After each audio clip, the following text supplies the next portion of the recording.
Hare Krishna. Warm welcome for today's session. நம்ம இன்னைக்கு வந்து 18வது அத்தியாயம் பார்க்க போகிறோம். ஸோ இதை புரிஞ்சுக்க வேண்டிய ஞானத்தை வேண்டிய பகவான் கிருஷ்ணர்கிட்டயும் ஆச்சாரியார்கிட்டயும் நம்ம பிரார்த்தனை பண்ணிக்கலாம். ஓம் நமோ பகவதே வாசுதேவாய. ஓம் நமோ பகவதே வாசுதேவாய. ஓம் நமோ பகவதே வாசுதேவாய. ஓம் அஜ்ஞானதிமிரந்தஸ்ய ஞானாகர்ஷலாகயா சக்ஷுருன்மிலிதம் येन तस्मै श्री गुरवे नमः। श्रीचैतन्यमनोभीष्टं स्थापितं येन भूतले स्वयं रूप गदा मह्यं ददाति स्वपदान्तिकं वन्देऽहं श्रीगुरो श्रीयुधपदकमलं श्रीगुरोन् वैष्णवांश्च श्रीरूपं साग्रजातं सगगण रघुनाथान्वितं तं सजीवं साद्वैतं सावधूतं परिजनसहितं कृष्णचैतन्यदेवं श्रीराधाकृष्णपदान् सगगण ललिता श्रीविशाखान्वितांश्च ये कृष्णा करुणा सिन्धो दीनबन्धो जगत्पते गोपेश गोपिका कान्त राधाकान्त नमोऽस्तु ते तप्त काञ्चन गौराङ्गी राधे वृन्देवनेश्वरि वृषभानुसुते देवी प्रणमामि हरिप्रिये वाञ्छाकल्पतरुभ्यश्च कृपा सिन्धुभैव च पतितानां पावनेभ्यो वैष्णवेभ्यो नमो नमः। नमो ब्रह्मण्यदेवाय को ब्राह्मणहिताय च जगतिदाय कृष्णाय गोविन्दाय नमो नमः। नमो महावादन्याय कृष्णप्रेमप्रदायते कृष्णाय कृष्णचैतन्य नाम्ने गौरवत्वेष नमः। गुरवे गौरचन्द्राय राधिकाय तदालय कृष्णाय कृष्णभक्ताय तद्भक्ताय नमो नमः। मुखं करोति वाचालं पङ्गुं लङ्घायते गिरिं यत्कृपातमहं वन्दे श्रीगुरुं दीनदारणं परमानन्दं माधवं श्रीचैतन्य ईश्वरं। नमः पङ्कजनाभाय नमः पङ्कजमालिने नमः पङ्कजनेत्राय नमस्ते पञ्चकाङ्ग्रहे कृष्णाय वासुदेवाय देवकीनन्दनाय च नन्दगोपकुमाराय गोविन्दाय नमो नमः। नमो ॐ विष्णुपादाय कृष्णप्रेष्ठाय भूतले श्रीमते भक्तिवेदान्त स्वामिनिति नामिने नमस्ते सरस्वती देवे गौरवाणी प्रचारिणि निर्विशेष शून्यवादे पाश्चात्यदेशतारिणि नारायणं नमस्कृत्यं नरं चैव नरोत्तमं देवीं सरस्वतीं व्यासं ततो जय उदीरयेत् नष्टप्रायेषु भद्रेषु नित्यं भागवत सेवया भगवती उत्तमश्लोके भक्तिर्भवति नैष्टिकी पञ्चतत्त्वात्मकं कृष्णं भक्तरूपस्वरूपकं भक्तावतारं भक्त्याख्यां नमामि भक्तशक्तिकं। जय श्री कृष्ण चैतन्य प्रभो नित्यानंद श्री अद्वैत गदाधारा श्रीवासादि गौर भक्त वृंद हरे कृष्णा कृष्णा कृष्णा हरे हरे हरे राम राम राम हरे हरे हरे कृष्णा. மாதாஜி பிபிடி தெரியுதுங்களா?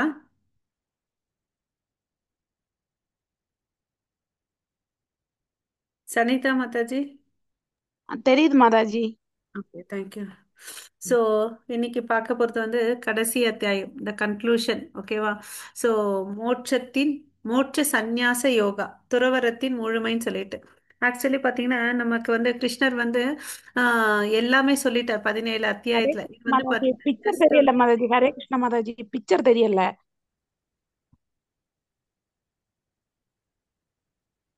இப்போ இல்ல, வரல பிக்சர். இப்ப தெரியுது. ஓகே மாதாஜி. ஸோ அத்தியாயம் 18 மோட்ச சந்நியாச யோகா, துறவரத்தின் முழுமை, இதுதான் தலைப்பு. ஸோ இங்க வந்து என்ன சொல்றாருன்னு பாத்தீங்கன்னா கிருஷ்ணர் வந்து எல்லாத்தையும் வந்து ஏற்கனவே சொல்லிட்டார். 17 அத்தியாயத்துக்குள்ள எல்லாத்தையும் சொல்லிட்டாரு. பட் இது வந்து ஒரு சம்மரியா சொல்றார். ஓகேங்களா? ஸோ நமக்கு வந்து தெரியும் இது ஃபர்ஸ்ட் நமக்கு மொத்தம் மொத்தம் வந்து 3 யோகங்களை சொல்றார். முதல்ல வந்து கர்ம யோகத்தை பத்தி சொல்லி கொடுத்தாரு. அதுக்கு அடுத்தது பக்தி யோகம். அதுக்கு அடுத்தது வந்து ஆஹ், ஞான யோகத்தை சொல்றார் இல்லையா? ஸோ இது வந்து பாத்தீங்கன்னா எல்லாத்துடைய சம்மரி தான், சாராம்சம் தான் இந்த அத்தியாயம். ஓகேங்களா? ஸோ இங்கே மொத்தம் 72 ஸ்லோகங்கள் இருக்கு. ஸோ 72 ஸ்லோகங்களில் வந்து பார்த்தீங்கன்னா ஆஸ் யூஷுவல் நம்ம அர்ஜுனன் வந்து கேள்வி கேட்பாரு.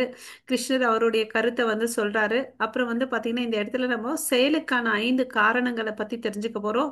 ஒவ்வொருத்தர் குணாதிசைகள் முக்குணங்களில் இருக்கக்கூடிய தன்மையை பற்றி தெரிஞ்சுக்க போகிறோம். அப்புறம் வந்து அல்டிமேட் திங் எதை அடையணும்னு சொல்லிட்டு கிருஷ்ணன் சஜஸ்ட் பண்றார். ஓகேங்களா? ஸோ அந்த மிக மிக ரகசியமான நாணத்தை வந்து இங்கே கொடுக்க போறாரு.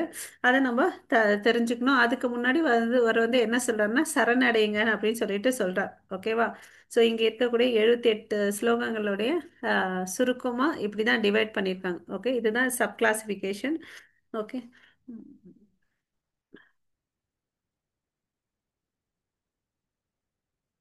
மாதாஜி இந்த ஸ்லோகம் படிங்க.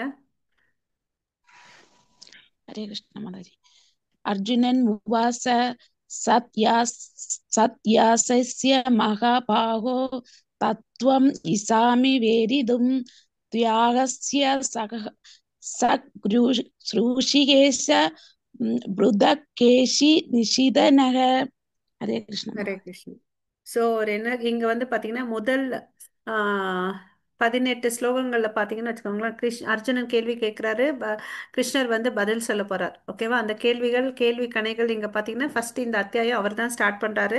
அதுக்கு பிறகு முக்குணங்கள் பத்தி சொல்ல போறாரு. அதுக்கு அடுத்தது ஒவ்வொருத்தருடைய செயல்களுடைய தன்மைகளை பத்தி சொல்றார். ஓகேங்களா? அப்புறம் பகவானுக்கு எப்படி வந்து அன்பு செலுத்துறதுன்னு சொல்றாரு. கடைசியா இதனால அவருக்கு அன்பு பண்றதுனால நமக்கு என்ன கிடைக்கும்ன்றத சொல்றார். இப்படிதான் வந்து இந்த 78 ஸ்லோகங்களை 5 பிரிவா பிரிச்சிருக்கார்.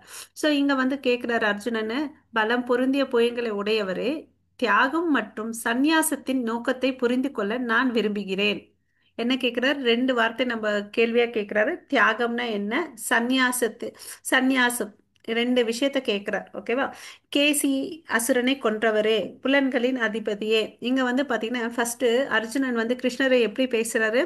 பலம் பொருந்திய உடைய புயங்களை உடையவரே அப்படின்னு சொல்லிட்டு அவரை வந்து க்ளோரிஃபை பண்றார். ஸோ நம்மளும் கடவுளை வந்து பிரார்த்தனை பண்ணும்போது அவரை க்ளோரிஃபை பண்ணணும். அதுக்கு அடுத்தது இங்க ஒரு 2 வார்த்தைகள் யூஸ் பண்றாரு.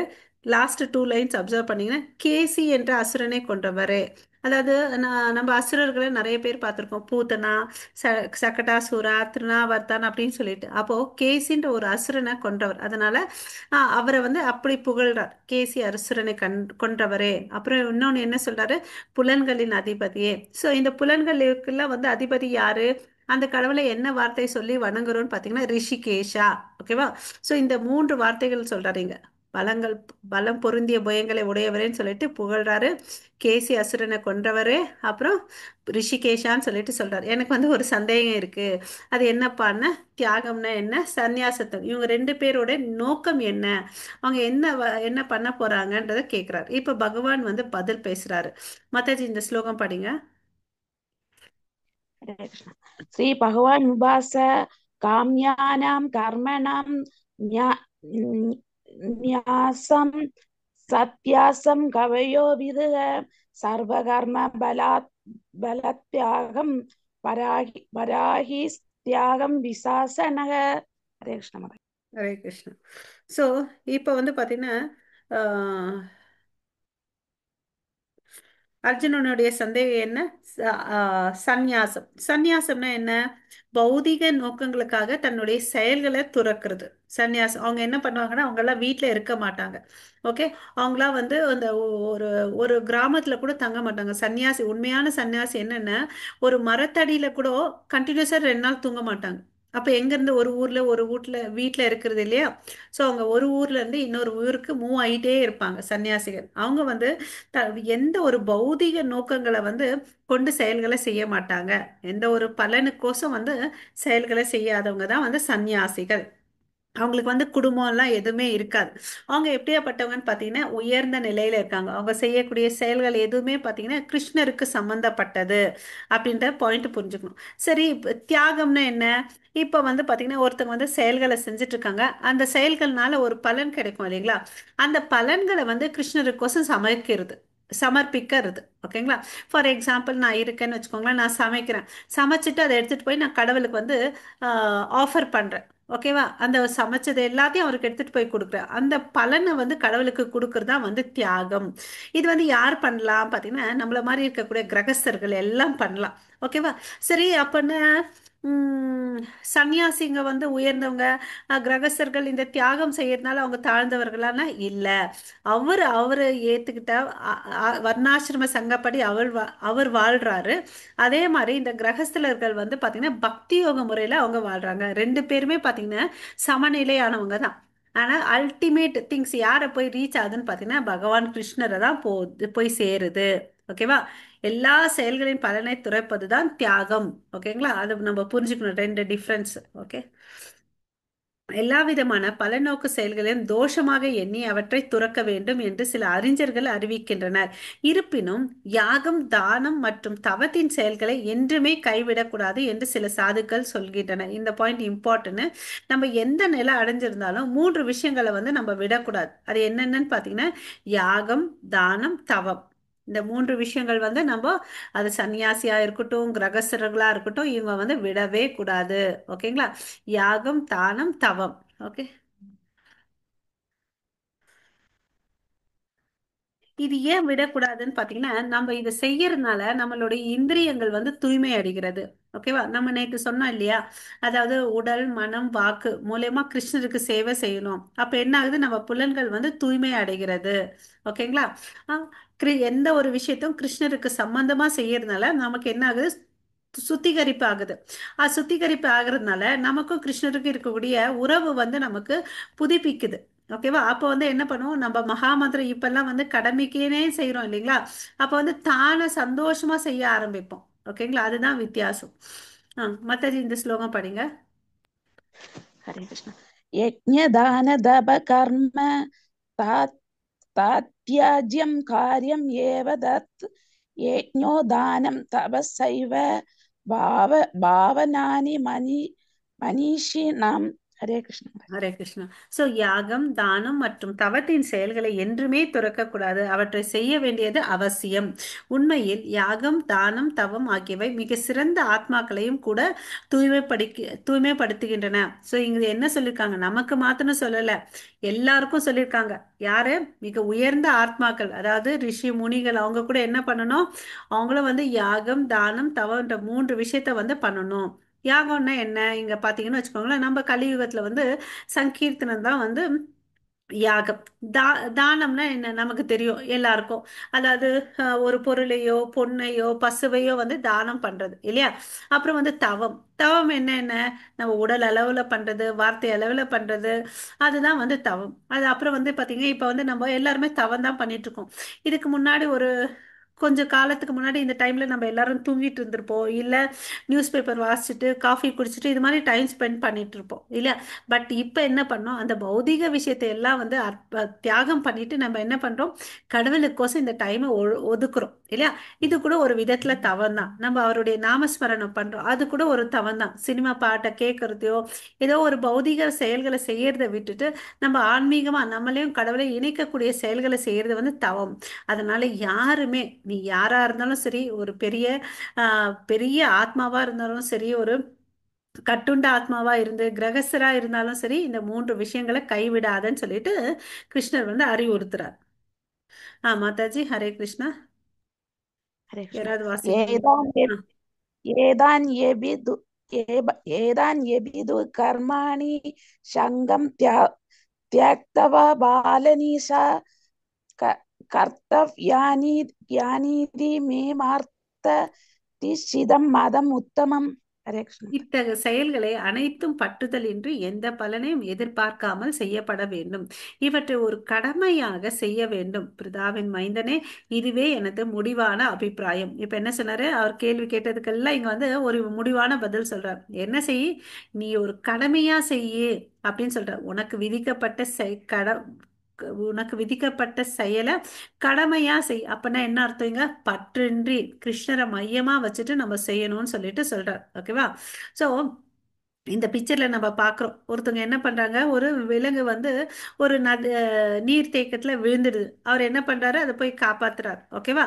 அவரை காப்பாத்துறதுக்கு வந்து அந்த விலங்கை காப்பாத்துறதுக்கு ஒருத்தர் ஹெல்ப் பண்றார். இந்த சுபாவம் எந்த குணத்தை சேர்ந்தது? யாராவது சொல்லுங்க. ரஜோகுணமா, தமோகுணமா, சத்வகுணமா?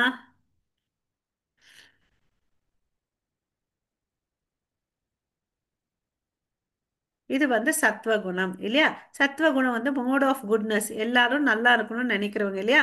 ஸோ இது வந்து ஆட்டோமேட்டிக்கா செய்யறாரு. அவர் வந்து ஏதாவது பலன் நோக்கி செய்யறாரா? இல்ல இல்ல.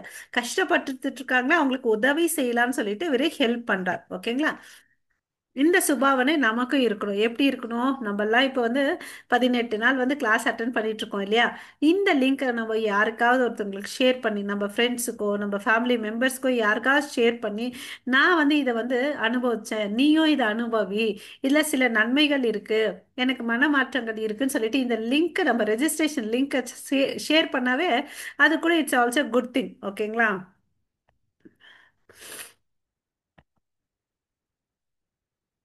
ஆ. இப்ப வந்து பாத்தீங்கன்னா, ஆஹ் இந்த இங்க வந்து ஒரு டேபிளர் காலம் மாதிரி இருக்கு இல்லையா? அட்டவணை. அட்டவணையில பாத்தீங்கன்னா ஒவ்வொரு ஸ்லோகத்துல என்ன சொல்லியிருக்காங்க, அதுல வந்து மையமா என்ன இருக்குன்னு அப்படின்னு சொல்லிட்டு. ஓகேங்களா?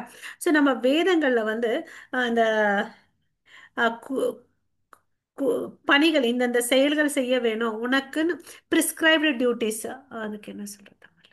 உனக்குன்னு விதிக்கப்பட்ட கடமைகள். ஓகேங்களா? அந்த கடமைகளை நீ செய்யணும். அதுக்கு வந்து காரணம் என்ன, குணம் என்னன்றதை பார்க்கலாம். ஓகேவா? நம்ம வந்து ரெட்டு போட்டிருக்கு, ரெட்டு வந்து கிராஸ் போட்டிருக்காங்க இல்லையா? கிராஸ் அது வந்து தவறுன்னு சொல்லிட்டு. ஓகேவா? ஸோ 18.7 ஸ்லோகத்துல என்ன சொல்லியிருக்காங்கன்னு பார்த்தீங்கன்னா, நமக்குன்னு பரிந்துரைக்கப்பட்ட செயல்களை செய்யாம இருக்கிறது பாவம் சொல்றாங்க. ஓகேவா?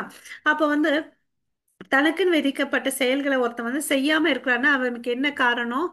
ஒன்று ரெண்டு காரணம் இருக்கும். ஒன்று வந்து பார்த்தீங்கன்னா அவன் மாயைக்குள்ள இருக்கணும். மாயைக்குள்ள இருக்கிறதுனால அவன் எப்படியாப்பட்டவனா இருக்கான்? மயக்கமா புத்தி இருக்கும், மந்த புத்தி இருக்கும், பைத்தியக்காரத்தனமா இருக்கும். ஸோ அவன் என்ன குணத்துல இருக்கான்? அறியாமை, தமோ குணத்துல இருக்கிறான். அதே இன்னும் சில பேர் வந்து பார்த்தீங்கன்னா தனக்கு விதிக்கப்பட்ட செயல்களை வந்து உடல் அசௌகரியத்துக்கோசம் சில பேர் செய்ய மாட்டாங்க. ஓகேவா? கடினமா இருக்கு நம்ம கடமைகளை செய்யறது, கஷ்டமா இருக்கு, பயமா இருக்குன்னு அப்படின்னு சொல்லிட்டு சில பேர் செய்ய மாட்டாங்க. அதாவது நமக்கு எல்லாம் என்ன சொல்லியிருக்காரு பிரபுபாதா? சாண்டிங் பண்ணுங்கன்னு சொல்றாரு. இன்னும் கொஞ்ச நாள்ல நம்ம வந்து பாத்தீங்கன்னா ஏகாதசி உபவாசம் இருக்கிறதுக்கு நம்ம பழகிப்போம். ஓகேவா? பட் ஆரம்பத்துல அச்சோ போய் எனக்கு கஷ்டமா இருக்குன்னு நினைப்போம். பட் வேதங்கள்ல சொல்லியிருக்கு இல்லையா? சரி, நம்ம கஷ்டமா இருக்கிறத கூட நம்ம செய்யாம இருக்கும், நமக்கு விதிக்கப்பட்ட செயல். அவங்க எந்த குணத்துல இருக்காங்கன்னு பாத்தீங்கன்னா ரஜோகுணம், பேரார்வம் இருக்கக்கூடிய குணத்துல இருக்கிறவங்க. அப்புறம் கடைசியில ஸ்லோகத்துல பாத்தீங்கன்னு வச்சுக்கோங்களேன், உம், தனக்குன்னு விதிக்கப்பட்ட செயல்களை பற்றின்றி எப்படி தாமரையில நீர் போல கிருஷ்ண உணர்வோட செய்யறாங்களோ, அகர்மாவா செய்யறாங்களோ, கடமையா எண்ணி செய்யறாங்களோ, அவங்க எந்த குணத்துல இருக்காங்கன்னு பாத்தீங்கன்னா மோட் ஆஃப் குட்னஸ், நற்குணத்துல இருக்கிறாங்க. ஓகேங்களா? அதுதான் வந்து சரியானது. ஸோ அப்படி இருந்தாதான் வந்து நம்மளுடைய குறி எங்க இருக்குது? கடவுளை நோக்கி செல்லக்கூடிய பாதையா இருக்கும்னு அப்படின்னு சொல்லிட்டு இங்க விளக்குறாங்க. ஓகேங்களா? ஹரே கிருஷ்ணா. இந்த டேபிளர் காலம் புரிஞ்சிச்சுங்களா எல்லாருக்கும்? Yes Mataji. Yes, yes, teacher. Okay, thank you. So இங்க வந்து பாத்தீங்கன்னா ஒரு செயலை செய்யணும்னு வச்சுக்கோங்களேன், சில பேர்கள் வேணும். எத்தனை பேர் வேணும்னு பாத்தீங்கன்னு வச்சுக்கோங்களேன், 5 பேர் வேணும். யார் யாரு? பாத்தீங்கன்னா இந்த உடல், இந்த உடலுக்குள்ள இருக்கக்கூடிய பரமாத்மா, நம்மளுடைய புலன்கள், செய்பவன் வந்து ஆத்மா, அப்புறம் முயற்சி. இன்னொரு முறை சொல்றேன், எந்த ஒரு செயலை செய்யணும்னாலும் அதுக்கு வந்து 5 பேர் இருக்கணும். யார் யாரு? இந்த உடல். ஓகே. அப்புறம் வந்து புலன்கள், கண்ணு, காது, மூக்கு, கை. ஓகேங்களா? அப்புறம் வந்து முயற்சி, இந்த செயலை செய்யணுன்ற ஒரு முயற்சி, செய்பவன் அதாவது ஆத்மா, அதுக்கு வந்து உந்துதலா இருக்கக்கூடிய இல்ல வழிகாட்டியா இருக்கக்கூடிய பரமாத்மா. இந்த 5 பேர் இருக்காங்க. அப்பனா நம்ம ஒரு செயலை செஞ்சா நமக்கு எவ்வளவு அளவுக்கு கிரெடிட் வருது? நான் தான் செஞ்சேன்னு சொல்லிட்டு எவ்வளவு அளவுக்கு கிரெடிட் வருது? 1/5 தான் இல்லையா? 1/5 தான். நம்ம வந்து ஒரு வீடை கட்டணும்னா கூட எதுக்கு டிமாண்ட் பண்ணியிருக்கிறோம்? ஒரு செங்கல், மணல், சிமெண்ட்டை நம்பி இருக்கிறோம். அது எங்க இருந்து வருது? இந்த பூமியில இருந்து வருது. அந்த பூமி யாரோடையது? யாரால படைக்கப்பட்டது? பகவான் கிருஷ்ணரால படைக்கப்பட்டது. அப்படி பாத்தீங்கன்னா நம்ம எல்லாத்துக்கும் யாரை சார்ந்து இருக்கோம்? பரமபுருஷ பகவானை சார்ந்து இருக்கோம். பட் நம்ம என்ன நினைச்சிட்டு இருக்கோம்? நான் தான்ப்பா செய்யறேன்னு சொல்லிட்டு. இப்ப என்ன தெரியுது? எவ்வளவு கான்ட்ரிபியூட் பண்றோம்? 1/5 தான் கான்ட்ரிபியூட் பண்றோம் இல்லையா? அதுக்கே வந்து நம்ம தையத்தக்கான்னு குதிக்கிறோம். ஆமாவா இல்லையா? நான் செஞ்சேன், என்னாலதான் ஆகுதுன்னு அப்படின்னு சொல்லிட்டு. இல்லையா? இதெல்லாம் தெரிஞ்ச நமக்கு வந்து பாத்தீங்கன்னா நமக்குள்ள ஒரு மனசு வந்து மோல்ட் ஆகும், பண்படும். ஓகேவா? நமக்குள்ள நம்ம ஒரு அஹ், நல்ல ஒரு மாற்றத்தை நம்ம வாழ்க்கையில வந்து பார்க்க முடியும். தொடர்ந்து நம்ம இந்த பக்தியில இருந்துட்டு இதெல்லாம் கரெக்ட் வே ஆஃப் அனாலிசிஸ் பண்ணி புரிஞ்சுட்டு வந்தோம்னு வச்சுக்கோங்களேன், நல்ல மாடல் நமக்குள்ள ஒரு நல்ல மாடுலேஷன் இருக்கும். பலம் பொருந்திய புயங்களை உடைய அர்ஜுனா, செயல்கள் அனைத்தும் நிறைவேற்றுவதற்கு வேதத்தின்படி 5 காரணங்கள் உள்ளன. அவற்றை தற்போது என்னிடம் இருந்து அறிந்து கொள். செயலுக்கான இடம், அதாவது உடல், செய்பவன் ஆத்மா, பல்வேறு புலன்கள், பலதரப்பட்ட முயற்சிகள், இறுதியாக பரமாத்மா. இவை எல்லாம் வந்து பாத்தீங்கன்னா 5 காரணம். ஒரு இடம் இருக்குப்பா, அந்த இடத்த வந்து நம்ம டிசைட் பண்ணலாம். என்ன, அந்த இடத்துல நான் கோயிலும் கட்டலாம், இல்ல ஒரு ஃபேக்ட்ரி இண்டஸ்ட்ரியும் நான் கட்டலாம். அது என்னோட சாய்ஸ், இல்லையா? அப்போ அதுக்கு ஏற்ற மாதிரி நான் ஒரு ப்ளூ பிரிண்ட் என்ஜினியரிங் கிட்ட போயிட்டு நான் ப்ளூ பிரிண்ட் வாங்கணும், இல்லையா? ஸோ அதெல்லாம் வாங்குறேன், அது என்னோட முயற்சி, இல்லையா? அப்புறம் வந்து அதை வெரிஃபை பண்ணுறேன், என்னோட புலன்களை, மனசு எல்லாத்தையும் நான் இன்வால்வ் பண்ணுறேன், சரியா தப்பான்னு சொல்லிட்டு, இல்லையா? அது அப்புறம் கடைசியாக நானும் இன்வால்வ் ஆகுறேன், பரமாத்மாவும் சாங்ஷன் பண்ணுறாரு, அப்போ தான் அந்த செயல் நடக்கும், இல்லையா? அதே மாதிரி இந்த பக்கத்தில் ஒரு பிக்சர் பாருங்க. ஒரு துணி கடைக்கு போறாங்க, அங்க பாத்தீங்கன்னா பல வண்ணங்கள் இருக்கக்கூடிய துணிகள் இருக்கும். புடவை, வேஷ்டி, ஷர்ட் நிறைய இருக்கும். அது நமக்கு என்ன பிடிச்சதோ நம்ம வந்து எடுக்கணும், இல்லையா? அப்ப என்ன யூஸ் பண்றாங்க? நம்ம புல்லனை யூஸ் பண்றோம், நம்ம உடலையும் நம்ம முயற்சியும், இந்த டிசைன் வேணாம், வேற டிசைன் காமிங்கன்னு அப்படின்னு சொல்லிட்டு நம்ம கேட்கிறோம், இல்லையா? கடைசியா என்ன பிடிக்குதோ அதை எடுத்துட்டு வரோம். இது மாதிரி ஒவ்வொரு செயலுக்கும் வந்து பாத்தீங்கன்னா இந்த பிக்சர்ல காமிச்சிருக்க மாதிரி 5 காரணங்கள் இருக்கு. அதுல வந்து நம்ம பாத்தீங்கன்னா ரொம்ப அலட்டிக்க தேவையே இல்லை. நம்ம என்ன பண்றோம், 1/5 தான் கான்ட்ரிபியூட் பண்றோம். நிறைய விஷயங்கள் வந்து இங்க கான்ட்ரிபியூட் பண்றாங்க. ஓகேவா? ஸோ மையமா வந்து யார் இருக்காங்க? பரமாத்மா. அதுதான் இந்த பிக்சர்ல பார்க்கலாம். மேல வந்து பரமாத்மா வந்து 4 கை ரூபத்துல சங்கு சக்கரம் கதை பத்மம் ஏங்கி தாங்கி இருக்கிறவர் வந்து பரமாத்மா வந்து சாங்ஷன் பண்ணாதான் இதெல்லாம் நடக்கும். அப்புறம் அவர் விட்னஸ் பண்ணிட்டு இருக்கார். ஓகேங்களா? ஹரே கிருஷ்ணா. இந்த ஸ்லோகம் யாராவது வாசிங்க. ஹரே கிருஷ்ணா. கார்த்தி பிரபு வாசிங்க. हरे कृष्ण महोदय। तत्रैवं सदिकर्मधारा सदिकर्तारात्मनं केवलं द्वय पश्यत्क्रीबुदत् बुद्धित्वान्द சபஸ்யதி துர்மதி. ஹரே கிருஷ்ண மகன். ஹரே கிருஷ்ணா. எனவே இந்த 5 காரணங்களை கருதாமல் தன்னை மட்டுமே செயலாற்றுபவனாக கருதுபவன் விஷயங்களை உள்ளபடி காண முடியாது. அவன் நிச்சயமாக அறிவுடையவன் அல்ல. சோ அப்படி எல்லாம் நான் தான் செய்யறேன்னு சொன்ன அவன் என்ன அர்த்தம்? அவனுக்கு புத்தி இல்லைன்னு அப்படின்னு சொல்லிட்டு சொல்றார். எப்பவுமே ஒரு தனிப்பட்ட மனுஷனால ஒரு செயலை வந்து செய்ய முடியாது. அதாவது 2 கை தட்டினாதான் சத்தம் வரும், இல்லைங்களா? பல மரங்கள் சேர்ந்தாதான் அதை வந்து வனம் காடுன்னு சொல்லிட்டு சொல்லுவோம், இல்லையா? ஒன்றும் இல்லைங்க, சிம்பிளா நம்ம தட்டுல வந்து சாப்பாடு வேணும்னா அது எத்தனை பேர் உழைச்சிருக்காங்க. அந்த விவசாயி வந்து அந்த அவனுடைய நிலத்தை பண்படுத்தி விதையை விதைச்சு அப்புறம் பக்குவமா அங்க இருக்கக்கூடிய களைகள் எல்லாம் எடுத்துட்டு நீர் பாய்ச்சி தகுந்த காலம் பார்த்துட்டு அதை அறுவடை பண்ணி உலர்த்தி ப்ராசஸ் பண்ணி அவன் வந்து என்ன பண்றாரு, செல்லிங்க்கு அனுப்புறாரு, இல்லையா? வியாபாரத்துக்கு அனுப்புறாரு. அங்க போயிட்டு பாத்தீங்கன்னா அவன் வந்து ஹோல்சேல் டீலர்ஸ் ஒருத்தர் இருப்பான், அவன் வந்து பாத்தீங்கன்னா ஒரு மெர்ச்சன்டைன் ஒரு மளிகை வியாபாரிக்கு கொடுப்பான், அவன் கையில போயிட்டு நம்ம வாங்கிட்டு வரோம். அதை வாங்கிட்டு வந்து நம்ம வீட்டுல கழுவி அதை வந்து சமைக்கிறோம், இல்லைங்களா? எவ்வளவு அளவுக்கு ப்ராசஸ் இருக்கு. நம்ம நினைச்சிருக்கோம் நான் சம்பாதிக்கிறேன் எல்லாம் என்னாலதான் ஆகுதுன்னு. அப்படி எல்லாம் இல்லை. நம்ம நிறைய பேர் டிபெண்ட் பண்ணியிருக்கோம். சாப்பாடுல இருந்து நம்ம துணிமணி போடுறதுல இருந்து ஒரு செருப்பு போடுறதுல பல பேருடைய பல பேரை நம்ம நம்பி இருக்கிறோம், இல்லைங்களா? ஸோ எந்த காரணத்துக்கு கொண்டோம், நான் தான் அதிபதி, நான் தான் எல்லா காரண கர்த்தான்ற என்ன நமக்கு வரக்கூடாது. ஓகேங்களா? ஹரே கிருஷ்ணா. ஸோ இங்க வந்து பாத்தீங்கன்னு வச்சுக்கோங்களேன், நம்ம இந்த பிக்சர்ல என்ன பார்க்குறோம், ஒரு பந்து வீச்சாளர் இருக்காரு, ஒரு வாலிபால் பிளேயர்னு வச்சுக்கோங்களேன். அவர் என்ன பண்றாரு, இந்த வாலிபாலை ஹிட் பண்றார், இல்லையா? அவருக்கு என்ன இருக்குது? இந்த ஸ்லோகத்துல இருந்து வந்து பாத்தீங்கன்னா இனிமேல் வந்து இதுவரை நம்ம செயல்களை பார்த்தோம், இப்ப வந்து அறிவு பத்தி பார்க்க போறோம். அறிவு, அறியப்படும் பொருள், அறிபவன் ஆகிய மூன்றும் செயலை தூண்டுபவர். இங்க இப்ப வந்து 3 விஷயங்கள் பார்க்க போறோம். இதுக்கு முன்னாடி 5 காரணங்கள் பார்த்தோம் ஒரு செயல் செய்யறதுக்கு. இப்ப வந்து ஒரு செயலை செய்யணும்னா அதுக்கு வந்து 3 விஷயங்கள் வேணும். என்னென்ன? பொதுவா ஒரு விஷயத்தை பத்தி நமக்கு அறிவு வேணும், அறியப்படும் பொருள் பத்தி தெரிஞ்சுக்கணும், அறிபவன், இந்த 3 விஷயங்கள் வேணும். புலன்கள், செயல், செய்பவன் ஆகிய மூன்றும் செயலை உண்டாக்குபவை. 3 விஷயங்கள் பார்க்க போறோம். இதுக்கு முன்னாடி 5 காரணங்கள் பார்த்தோம் ஒரு செயலை செய்யறதுக்கு. இப்ப வந்து ஒரு செயலை செய்யணும்னா அதுக்கு வந்து 3 விஷயங்கள் வேணும். என்னென்ன? பொதுவா ஒரு விஷயத்தை பத்தி நமக்கு அறிவு வேணும், அறியப்படும் பொருள் பத்தி தெரிஞ்சுக்கணும், அறிபவன், இந்த 3 விஷயங்கள் வேணும். புலன்கள், செயல், செய்பவன் ஆகிய மூன்றும் செயலை அதாவது இந்த பிக்சர்ல பாத்தீங்கன்னு வச்சுக்கோங்களேன், ஒருத்த பந்து வீச்சாளர் இருக்கான். அவனுக்கு என்ன தெரியும்? இந்த பந்து நான் இந்த டைரக்ஷன்ல போட்டேன், இந்த பக்கம் போகும், இவ்வளோ ஹைட்டுக்கு போகும்ன்றது அவனுக்கு தெரியும். அவன் ப்ராக்டிஸ் பண்ணி இருக்கிறதுனால தெரியும். அதே வந்து சாதாரணமா அவருக்கு தெரியாதவங்களுக்கு அவங்களுக்கு எவ்வளோ ஸ்பீட்ல அதை வந்து எவ்வளோ ஃபோர்ஸ் யூஸ் பண்ணி அதை வந்து போடணுன்ற பக்குவம் அவருக்கு இருக்காது இல்லையா? ஸோ அதனால எந்த ஒரு விஷயத்த நம்ம தெரிஞ்சுக்கினா கூட அதுக்கு பத்தி நமக்கு அறிவு வேணும். நம்ம அறியப்படக்கூடிய பொருளும் அறிபவனை பத்தி நம்ம இருந்தாதான் அந்த செயல்கள் வந்து செவ்வனே நடக்கும். ஓகேங்களா? ஆ. இப்போ வந்து பார்த்தீங்கன்னா மறுபடியும் ஒரு செல்ஃப் அனாலிசிஸ் மாதிரி எல்லாரும் முடிஞ்ச ஒரு பேப்பர் பென்னு வச்சு எடுத்து வச்சுட்டு நம்ம பார்க்கலாம். ஓகே, நம்ம வந்து நம்மளுடைய குணாதிசைகள் நம்மளுடைய பாவனைகள் எப்படி இருக்கு, நம்ம எங்க வந்து இம்ப்ரூவ் பண்ணிக்கணும்னு சொல்லிட்டு ஒரு செல்ஃப் அனாலிசிஸ். ஓகேவா?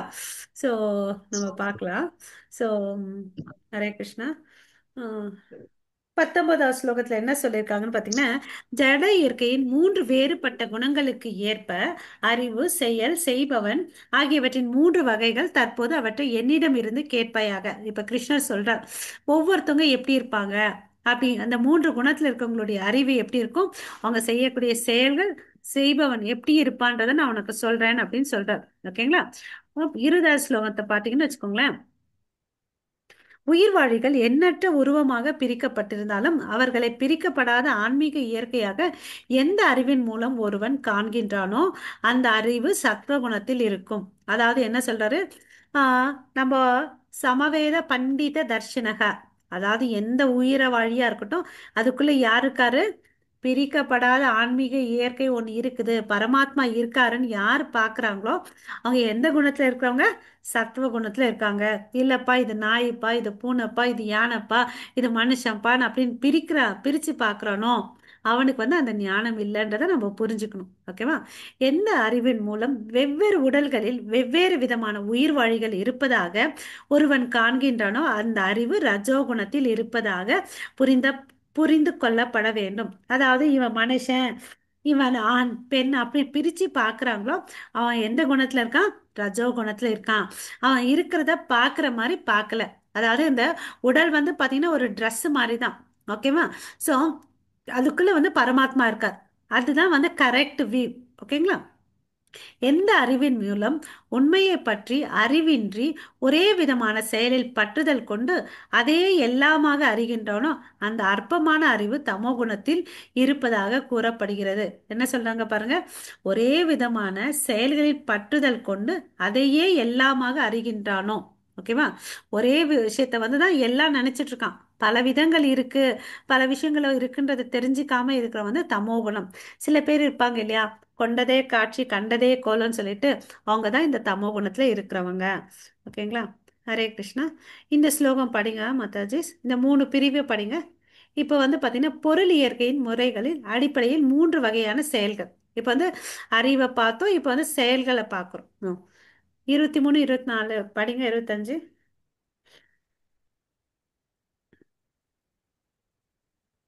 ஓகே. ஒரு செயலை செய்யும் போது எந்த ஒரு பற்று இன்றி, ஓகே, விருப்பு வெறுப்பு இல்லாம பலனை எதிர்பார்க்காம செய்யப்படுகின்ற செயல் வந்து பாத்தீங்கன்னா எந்த செயல்? சத்துவ குணத்துல இருக்கிறவங்க. ஓகேவா? அதே வந்து பாத்தீங்கன்னா நான் இந்த செயலை செஞ்சேன் எனக்கு வந்து இந்த பலன் கிடைக்கும், அந்த ஆசைகளை வந்து திருப்தி செய்வதற்கோசம் நான் வந்து இதை வாங்கணும், அதுக்கோசம் என்ன பண்றாங்க, நான் ஒரு BMW கார் வாங்கணும், அது மாதிரி நினைச்சிட்டு அவங்க என்ன பண்றாங்க, கொஞ்சம் கடினமா உழைக்கிறாங்க. ஓகேவா? உழைச்சி வர காசை வாங்கி தான் வந்து அனுபவிக்கிறோம்னு நினைக்கிறாங்க பாருங்க. தன்னோட ஆசைகளை திருப்திப்படுத்துக்கோசம் முயற்சி செய்யறாங்க. அதனால அவங்க எப்படி இருப்பாங்க? அகங்காரத்தோட வந்து அந்த செயல்களை செய்வாங்க. அப்ப வந்து அவங்க எந்த குணத்தை சேர்ந்தவங்க? ரஜோ குணத்துல இருக்கிறவங்க. அப்போ தமோ குணத்துல இருக்கவங்க எப்படியாப்பட்டவங்களா இருப்பாங்க? ஏற்கனவே நமக்கு தெரியும் அவங்க மந்த புத்தி இருக்கும், பைத்தியக்காரித்தனமா இருப்பாங்க. அஹ் அவங்க என்ன பண்றாங்க? துன்பத்தை நம்ம செய்யற செயல்களால இது நன்மை வருமா தீமை வருமா அந்த அலசியில ஆராயவே மாட்டாங்க. ஓகேங்களா? அவன் சாஸ்திரத்தை சொல்லியிருக்காங்க சொல்லி இல்லையா அதெல்லாம் வந்து கவனிக்கவே மாட்டாங்க. அவன் ஏற்கனவே மயக்கத்தில் இருக்கிறதுனால அவன் என்ன செயல்களை வேணும்னாலும் அவன் செய்வான் அப்படின்னு சொல்றான். எந்த ஒரு செயல் எதிர்கால பந்தத்தை மற்றவர்களுக்கு இழைக்கப்படும் துன்பத்தை கருத்தில் கொள்ளாமல் சாஸ்திர விதிகளை புறக்கணித்து மயக்கத்தில் செய்யப்படுகின்றது தமோ குணத்தில் இருக்கக்கூடிய செயல். ஓகேங்களா? இப்ப செயலை பத்தி பார்த்தோம். ஓகே. ஸோ எப்படி பார்க்குறாங்க, யாரை பார்க்குறா, எப்படி பார்க்குறாங்கன்னு சொல்லிட்டு பார்வை, அண்டர்ஸ்டாண்டிங். இங்கே வந்து செயல்கள் பற்றி சொல்கிறாங்க. இங்கே வந்து பார்த்தீங்கன்னு வச்சுக்கோங்களேன், ஆஹ், பொருள் இயற்கையின் முறைகளின் அடிப்படையில் 3 வகையான தொழிலாளர்கள் இருக்கிறார். ஹரே கிருஷ்ணா. யாராவது படிக்கிறீங்களா? ஹரே கிருஷ்ண மாதாஜி. ஆ. எவனொருவன் இயற்கை குணங்களின் தொடர்பின்றி, அகங்காரமின்றி, உற்சாகம் மற்றும் மன உறுதியுடன் வெற்றி தோல்விகளை பொருட்படுத்தாது தனது கடமைகளை செய்கின்றானோ, அத்தகு செயலாளி சத்துவ குணத்தில் இருப்பதாக கூறப்படுகிறது. ஹரே கிருஷ்ண மாதாஜி. இங்க என்ன சொல்றாரு? அகங்காரம் இல்லாம, உற்சாகமா, மன உறுதியோட, ஓகேவா, வெற்றி தோல்விகளை வந்து பொருட்படுத்தாம அவர் என்ன சொல்றாரு? கிருஷ்ணன், நீ உன்னோட கடமையை, விதிக்கப்பட்ட கடமைகளை செய்யி, பலன் மேல பற்றுதல் வச்சுக்காதன்னு சொல்லியிருக்காரு. வெற்றி வருதோ தோல்வி வருதோ அதை பத்தி எந்த ஒரு தாட் ப்ராசஸ் இல்லாம தன் செயலை வந்து செய்யறவன் வந்து யாரு? உற்சாகத்தோடு செய்யறவன் வந்து தான் சத்வகுணத்துல இருக்கிறான். நெக்ஸ்ட்.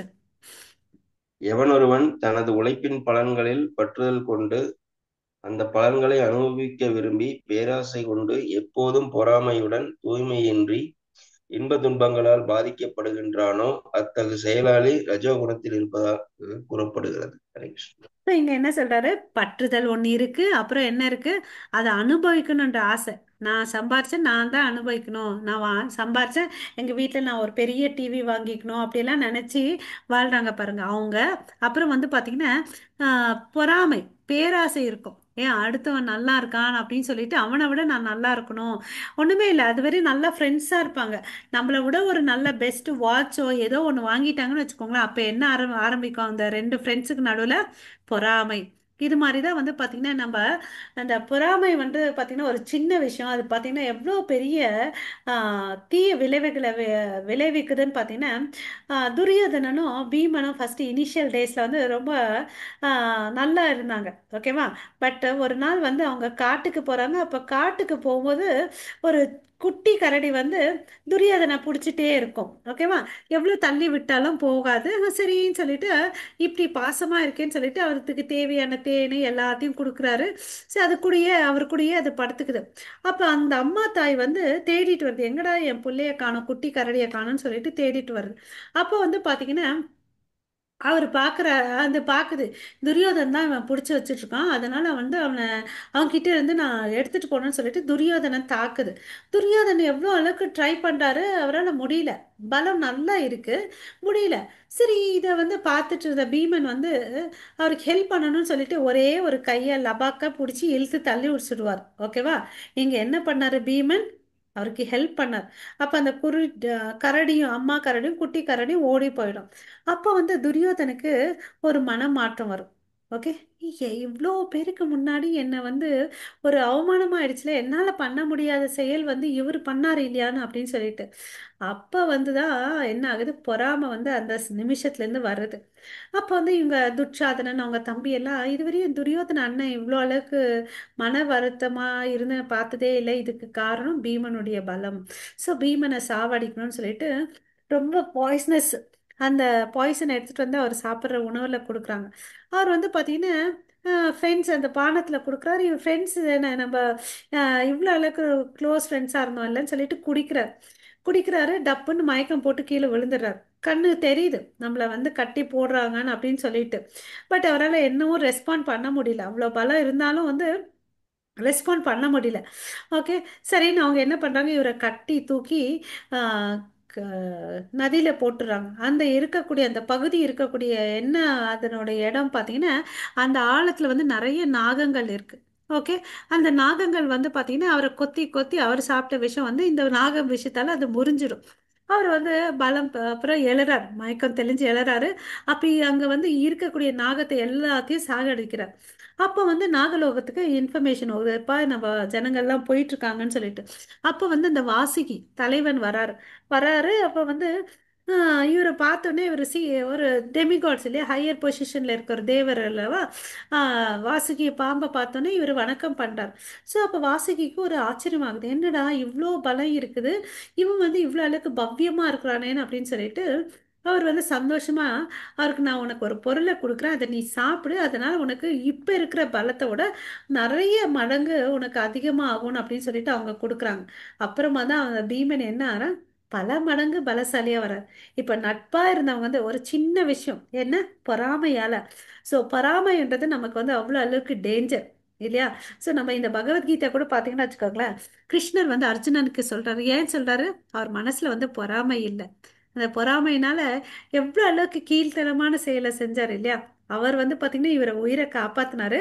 இவர் வந்து பாத்தீங்கன்னா அவரோட உயிரை எடுக்கிறார். அதனால பொறாமை, பேராசை அதெல்லாம் இல்லாம யார் ஒருத்தன் இருக்கிறானோ அவனுடைய வாழ்க்கை வந்து பாத்தீங்கன்னா செவ்வனே வாழ்க்கை இருக்கும் இல்லைங்களா? நம்ம பாத்தீங்கன்னா நம்ம விஷயங்கள்ல நம்ம பார்ப்போம், நான் வந்து கஷ்டப்படுறேன், அவன் வந்து கஷ்டப்படல, அவன் சந்தோஷமா இருக்கான்னு சொல்லிட்டு யோசிப்போம். பட் நம்மளுடைய கர்மா நமக்கு இல்லையா? நம்ம வந்து பாத்தீங்கன்னா நம்மளுடைய ஆம், தோல் நிறம் இருக்கு இல்லையா? அதுல இருந்து சரி எல்லாமே நம்ம வாழ்க்கைக்குடைய அமையக்கூடிய விஷயங்கள் எல்லாமே நம்மளுடைய கர்மா. நம்ம யாரையும் நம்மளுடைய கணவனையோ அம்மாவையோ பசங்களையோ யாரையும் காரணமே இல்லை. ஓகேவா? எல்லாமே நம்மளுடைய நம்ம ம், போன ஜென்மத்துடைய கர்மா தான் இப்போ. ஓகேவா? ஸோ நம்ம யாரையும் நிந்திக்க தேவையே இல்லை. எல்லாமே நம்மளுடைய வாழ்க்கை, நம்மனால தான் நம்மளுடைய வாழ்க்கை இருக்கு. ஓகேங்களா? சிம்பிளா இதை புரிஞ்சுக்கணுன்னா, நான் வந்து இப்போ வந்து வேலைக்கு போறேன், சரி லஞ்ச் பாக்ஸ் ரெடி பண்ணிக்கணும், ஏதோ ஒரு பொருளை சமைச்சேன், பாக்ஸ்ல போட்டுக்கிட்டேன், ஆஃபீஸ்ல போயிட்டு சாப்பிடும்போது என்ன தெரியுது, உப்பு இல்லைன்னு தெரியுது. நான் யாரையாவது நிந்திக்க முடியுமா? யாரோட தப்பு? அது என்னோட தப்பு இல்லையா? அது மாதிரி தான் நம்ம வாழ்க்கை. நம்ம வாழ்க்கைக்கு நம்ம ரெஸ்பான்சிபிலிட்டி எடுத்துட்டோம்னு வச்சுக்கோங்க, நம்ம சுற்றி இருக்கிறது எல்லாமே வந்து அமைதியாகவும் சந்தோஷமா இருக்கும். ஓகே. ஸோ நம்ம இப்போ இந்த இந்த குணங்களோட இருந்து செய்யக்கூடிய செயல்கள் வந்து பாத்தீங்கன்னா ரஜோகுணத்துல இருக்கு. ஓகேவா? அவனுக்கு வந்து என்ன இருக்கு, பற்றுதல் இருக்கு, ஆசை அனுபவிக்கணுன்ற பேராசை இருக்கு, வேற ஒருத்தவங்க மேல பொறாமை இருக்கு, அதனால அவன் கிட்ட எண்ணெய் இல்ல, தூய்மை இல்ல, அவன் இன்ப துன்பத்தால பாதிக்கப்படுகிறான். அவன் வந்துதான் பாத்தீங்கன்னா அந்த மாதிரி இருக்கக்கூடிய செயலாளி யாரு, ரஜோகுணம். அதே தமோ குணத்துல இருக்கவன் என்ன, அவன் வந்து பாத்தீங்கன்னா எதை பத்தியும் டோன்ட் கேர், சாஸ்திர பத்தியும் கவலைப்பட மாட்டான், அதுல இருக்கக்கூடிய எதிரான செயல்களை செய்வான், எப்பொழுதும் தன் ஒரு பௌதிகவாதத்துல வந்து பிடிவாத காரணமாக இருப்பான், பிடிவாதமா அந்த செயல்களை செஞ்சுட்டு இருப்பான், ஏமாற்றுபவனாகவும் இருப்பான், பிறரை வந்து அவமதிக்கிறதுல வந்து பாயிண்ட். சில பேர் எல்லாம் நம்ம பார்த்தோம்னு வச்சுக்கோங்களேன், நம்ம நிறைய நல்ல வேலை செஞ்சிருப்போம், நம்ம எதை வந்து பை மிஸ்டேக் ஒன்று செஞ்சிருவோம் அதை தான் பாயிண்ட் அவுட் பண்ணுவாங்க. அது மாதிரி சில பேர் இருப்பாங்க. ஓகேவா? நம்ம வாழ்க்கையில வந்து இவங்களெல்லாம் கடந்து தான் வந்திருப்போம் இல்லையா? அஹ் அப்போ வந்து பாத்தீங்கன்னா அதுல இருந்து தெரிஞ்சுக்கலாம். 10 நல்ல செயல்கள் செஞ்சிருப்பான், ஒரு தவறு செஞ்சிருப்பான், அதை வந்து பாயிண்ட் அவுட் பண்ணி அவமானப்படுத்தி அதுல வந்து எக்ஸ்பர்ட்டா இருக்கிறவன் வந்து யாருன்னு பாத்தீங்கன்னா தமோ குணத்துல இருக்கவன். அவன் வந்து ரொம்ப சோம்பேறியாவும் இருப்பான். ஓகேங்களா? எதை பத்தியும் கவலை பண்ண மாட்டான், எந்த ஒரு விஷயத்த கொடுத்தாலும் அதை வந்து இமிடியேட்டா பண்ண மாட்டான், காலம் தாமதம் பண்ணி பண்ணி செயல்களை செய்வான். ஓகேங்களா? ஹரே கிருஷ்ணா.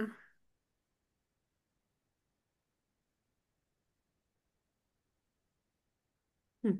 இந்த இந்த இடத்துல பாத்தீங்கன்னா 3 விஷயங்கள் சொல்றார், நுண்ணறிவு பத்தி சொல்றார். அது என்னென்னு பாத்தீங்கன்னா, பிருதாவின் மைந்தனே, செய்யத்தக்கது எது, தகாதது என்று, பயப்படத்தக்கது எது, பயப்படத்தக்காதது எது, எந்த எது வந்து பந்தப்படுத்தும், எது விடுதலைப்படுத்தும் சொல்லிட்டு இந்த 3 விஷயங்களை வந்து நல்லா தெரிஞ்சுக்கிறவன் வந்து யாரு, சத்வகுணத்துல இருக்கிறவன். ஓகேங்களா? அதே மாதிரி ஆஹ், ஆஹ், இன்னொருத்தவங்க ரஜோகுணத்துல இருக்கவங்க என்ன, அவன் வந்து என்ன தெரிஞ்சுப்பான்னு பார்த்தீங்கன்னா, தர்மம் அதர்மம், செய்யத்தக்காதது செய்யக்கூடியது, இதை வந்து தெரிஞ்சுக்கிட்டு இந்த வேறுபாட்டை வந்து அவனால புரிஞ்சிக்க முடியாது. ஓகேவா? வேறுபாட்டை அறிய இயலாத புத்தி வந்து தான் பார்த்தீங்கன்னா ரஜோகுணத்துல இருக்கு. இதை வந்து அறியக்கூடிய புத்தி வந்து சத்துவகுணத்துல இருக்கு. இது எதையுமே இல்லாம இவன் வந்து இப்படி எல்லாம் ஒரு கான்செப்ட் இருக்குன்னே தெரியாது யாருக்கு, தமோ குணத்துல இருக்கவன். அறியாமை, ஏன்னா அவன் அறியாமையிலும் இருள் மயக்கத்தின் கீழே இருக்கிறான். அதனால தர்மம்னு ஒன்று வேர்டு இருக்கு, அதர்மம்னு ஒன்று இருக்கு, அதை பத்திலாம் அவங்களுக்கு தெரியவே தெரியாது. ஓகே. எப்பவுமே வந்து அவங்க என்ன பண்ணுவாங்க, தவறான வழியில தான் செஞ்சுட்டு இருப்பாங்க. ஏன்னா இவனுக்கு வந்து ரொம்ப பொறாமை, வேற ஒருத்தவங்கள துன்புறுத்தணும் அவமானப்படுத்தணும், அதுலதான் குறிக்கோளா இருப்பாங்க. இது வந்து யாரோட சுபாவம், தமோ குணம். ஓகேங்களா? அப்புறம் வந்து பாத்தீங்கன்னா இந்த ஸ்லைட்ல வந்து 3 வகையான தீர்மானங்கள் இருக்கு. அது அந்த குணாத்தின் பேசிஸ்ல சொல்றாங்க. சத்துவ குணத்துல இருக்கவங்க வந்து பாத்தீங்கன்னா ஆஹ், தன்னுடைய வாழ்க்கையில வந்து பாத்தீங்கன்னா உடைக்க முடியாததும் யோக பயிற்சியால் நிலையாக பாதுகாக்கப்படுவதும் மனம் வாழ்வு மற்றும் புலன்களின் இயக்கத்தை கட்டுப்படுத்துவதுமான மன உறுதி சத்துவகுணத்தில் இருக்கிறது. அதாவது இவங்களுக்கு வந்து நிறைய மன உறுதி இருக்கும். மன உறுதி இருக்கிறதுனால அவங்க எதெல்லாம் கண்ட்ரோல் பண்றாங்க? தன்னுடைய மனசு, புலன்கள், தன்னுடைய வாழ்க்கை நெறியான வாழ்க்கையை வாழ்ந்துட்டு வராங்க. ஓகேவா?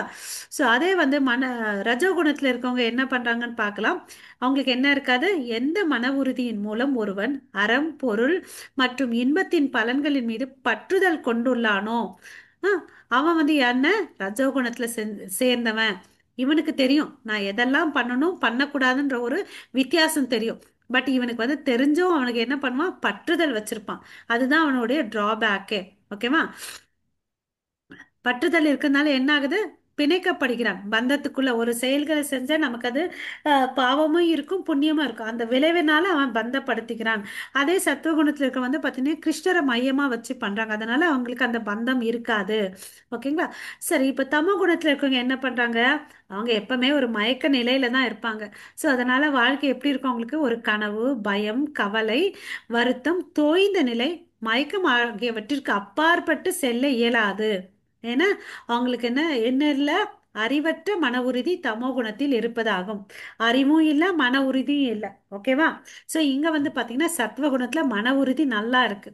அதனால எல்லா புலன்களையும் கண்ட்ரோல் பண்றாங்க. அதே ரஜோகுணத்துல வந்து மன உறுதி எப்படி இருக்குன்னா பற்றுதல் மேல வச்சிருக்காங்க. ஓகே, மன உறுதி அவ்வளவு கம்மி, கிளாரிட்டி இல்லை அவங்களுக்கு. தமோ குணத்துல இன்னும் அவ்வளவுதான், ஒண்ணுமே இல்லை, சூன்யமாங்க. ஓகே. ஸோ அப்படியேப்பட்டவங்க வந்து தமோ குணத்துல இருக்காங்க. மார்க்ஸ் போட்டுட்டே வரீங்கன்னு நினைக்கிறேன். ஓகே. ஸோ பொருள் இயற்கை முறைகளின் அடிப்படையில் 3 வகையான மகிழ்ச்சி. மகிழ்ச்சியில வந்து இங்க பாத்தீங்கன்னா 3 வகையா சொல்றாங்க. சத்துவ குணத்துல இருக்கவங்க எதை வந்து மகிழ்ச்சின்னு நினைக்கிறாங்கன்னு பாத்தீங்கன்னா, இப்போ வந்து நம்ம எல்லாரும் பாத்தீங்கன்னா காலையில வரோம் இல்லைங்களா? கிளாஸுக்கு வந்து ஸ்லோகா ரெசிடேஷன் கோசம் 5:30 மணிக்கு வந்து ஜாயின் ஆகிறோம் இல்லையா? அப்போ வந்து பார்த்தீங்கன்னா கொஞ்சம் கஷ்டமாக தான் இருக்கு. அப்பா காலையில் எழணும்ப்பான்னு அப்படின்னு சொல்லிட்டு காலையில தான் நமக்கு எல்லாருக்கும் நல்லா தூக்கம் வரும். அப்படி இருந்தாலும் அதெல்லாம் காம்ப்ரமைஸ் பண்ணி வரும். அது பார்த்தீங்கன்னா ஆரம்பிக்கும் போது கசப்பா இருக்கு. பட் இதனோட பலன் என்ன? கடவுளுடைய பக்தி கிடைக்குது. அஹ் ஆஹ் விளைவு வந்து பார்த்தீங்கன்னா இனிமையா இருக்கு. ஓகேவா? ஆரம்பத்தில் வந்து பார்த்தீங்கன்னா விஷத்தை போல கசப்பா இருக்குது. முடிவு வந்து அமிர்தம் போல இனிப்பா இருக்குது. ஓகேவா? அதுதான் வந்து ரஜோகுணத்தை சத்துவகுணத்துல இருக்கிறது. Okay, sorry. அதே வந்து பார்த்தீங்கன்னா ஆஹ், ரஜோகுணத்துல வந்து பார்த்தீங்கன்னா ஏதாவது எது வந்து ஈஸியா சந்தோஷமா இருக்கும், ஜாலியா இருக்கும், அதை பண்ணுவாங்க. அதாவது சினிமாவுக்கு போறது, பிக்னிக் போறது, ஏதாவது எங்க போறதோ, எங்க போனா அந்த புலன்களுக்கு சந்தோஷம் கொடுக்குமோ அந்த விஷயங்களை செய்வாங்க. ஆரம்பத்துல வந்து பாத்தீங்கன்னா அது நல்லா தான் இருக்கும். ஃப்ரெண்ட்ஸோட சேர்ந்து சிகரெட் பிடிக்கிறது அது மாதிரி எல்லாம் பண்றது ஆரம்பத்துல கஷ்டமா இருக்கும். போக போக என்ன ஆகுது? அந்த பழக்கத்துக்கு அடிமையாகி அது வந்து என்னாகும்? உடலுக்கும் மனசுக்கும் கேடா இருக்கும். குடும்பத்துக்கும் பிரச்சனை, சமுதாயத்திலும் வந்து பிரச்சனை இல்லையா? அப்படி இருக்கக்கூடிய காரியங்கள் வந்து ஆரம்பத்துல இனிப்பா இருக்கும். சாரி, ஆரம்பத்துல வந்து கசப்பா இருக்கும். சாரி சாரி, ஆரம்பத்துல இனிப்பா இருக்கும், கடைசியில வந்து விஷம் போல இருக்கும். அது வந்து ரஜோகுணம். ஓகேவா? அதே தமோ குணத்துல வந்து பாத்தீங்கன்னா தன்னுணர்வை காண இயலாத ஆரம்பம் முதல் இறுதி வரை இவங்களுக்கு வந்து பாத்தீங்கன்னா ஸ்டார்டிங்கும் எண்டிங்கும் எப்படி இருக்கு? மயக்கமா தான் இருக்காங்க. ஏன்னா அவங்களுடைய சுபாவமே என்ன? மை பைத்தியக்காரத்தனம், மந்த புத்தி, குழப்பம் நிறைந்தவர்கள். ஓகேவா? அவங்க கிட்ட என்ன அதிகமா இருக்கும்னு பாத்தீங்கன்னா உறக்கம், சோம்பல், அப்புறம் மாயையால எப்பவுமே வந்து மயங்கி இருப்பாங்க. அவங்க தான் வந்து தமோ குணம். ஸோ இப்போ எல்லாம் மார்க்ஸ் போட்டுட்டீங்களா? ஹரே கிருஷ்ணா. ஸோ ஸ்கோரிங் பார்த்துக்கோங்க.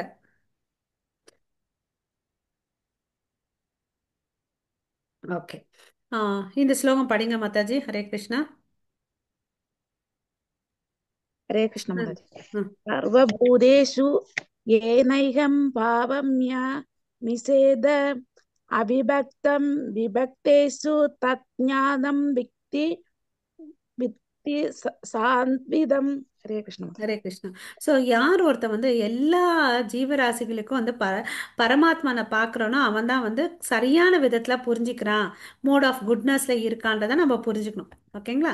இப்போ இன்னொரு சேலஞ்சு, நம்ம எல்லாம் வந்து எத்தனை மணிக்கு எழறோமோ அந்த டைமை பேசிஸ் பண்ணி நம்ம வந்து நம்ம எந்த குணத்தை சார்ந்து இருக்கிறோம்னு சொல்லலாம். இப்போ நான் கேள்வி கேட்குறேன், ஏன்னா இப்போ இதுவரையும் நம்ம பார்த்தோம் இல்லைங்களா, என்னென்ன பண்ணுறோன்னு சொல்லிட்டு. இப்போ நீங்கள் ஆன்சர் பண்ணுங்க. ஒருத்தர் வந்து 8 மணிக்கு எழறாருன்னா அவர் எந்த குணத்துல இருக்காரு? தாமச குணம் மாதாஜி. ஆ தாமச குணம் மாதாஜி. ஓகே. ஒருத்தர் வந்து 1 மணிக்கு எழுறாரு, மத்தியானம் எழுறாரு, அவரு இப்ப ஆன்சர் சேஞ்ச் பண்றீங்களா? மாறுதுங்க மாதாஜி. ஆ இப்ப ஆன்சர் சொல்லுங்க. ஒருத்தர் 1 மணிக்கு எழுறாரு, அவர் எந்த குணத்துல இருக்காரு? ஒருத்தர் 8 மணிக்கு எழுறாரு, அவர் எந்த குணம்? ஒருத்தர் 6 மணிக்கு எழுறாரு, அவர் எந்த குணம்?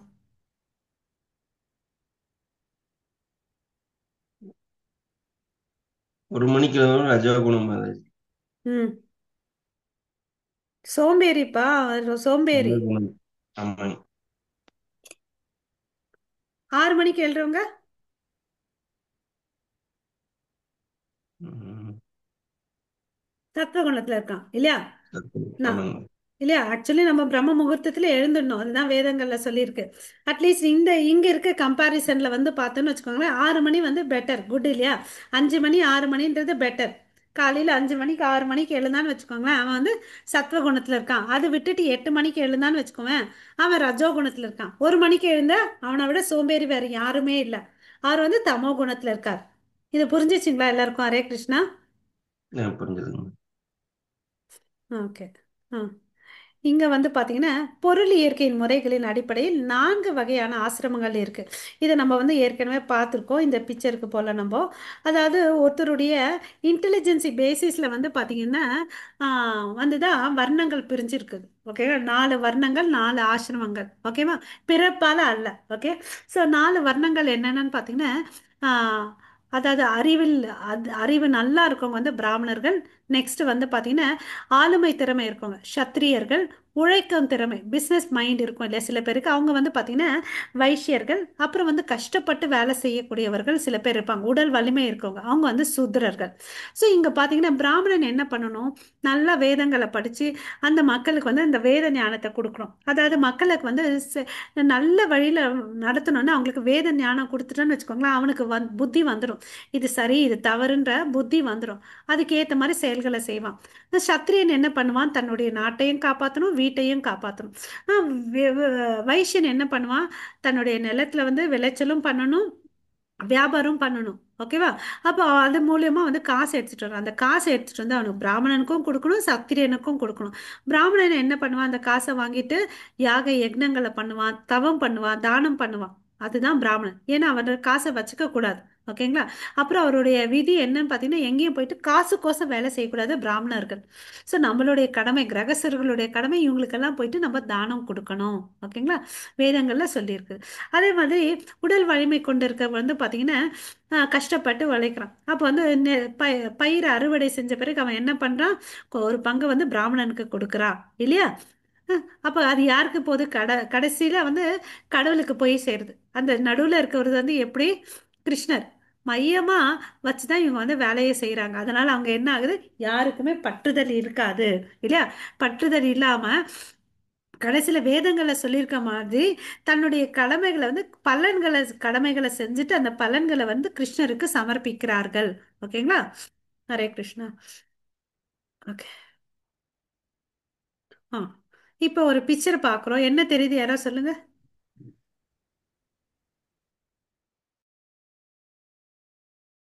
ஓகே. இங்க வந்து யானை, ஓகே, குரங்கு, பெண் குயின்னு எல்லாம் இருக்கு, மீன் எல்லாம் இருக்கு. இப்போ என்ன அவங்களோட சவால்? யார் வந்து ஃபர்ஸ்ட் மரத்துல ஏறுறீங்கன்னு அப்படின்னு சொல்லிட்டு ஒரு சவால் இல்லையா? இது வந்து கரெக்டான காம்படிஷனா?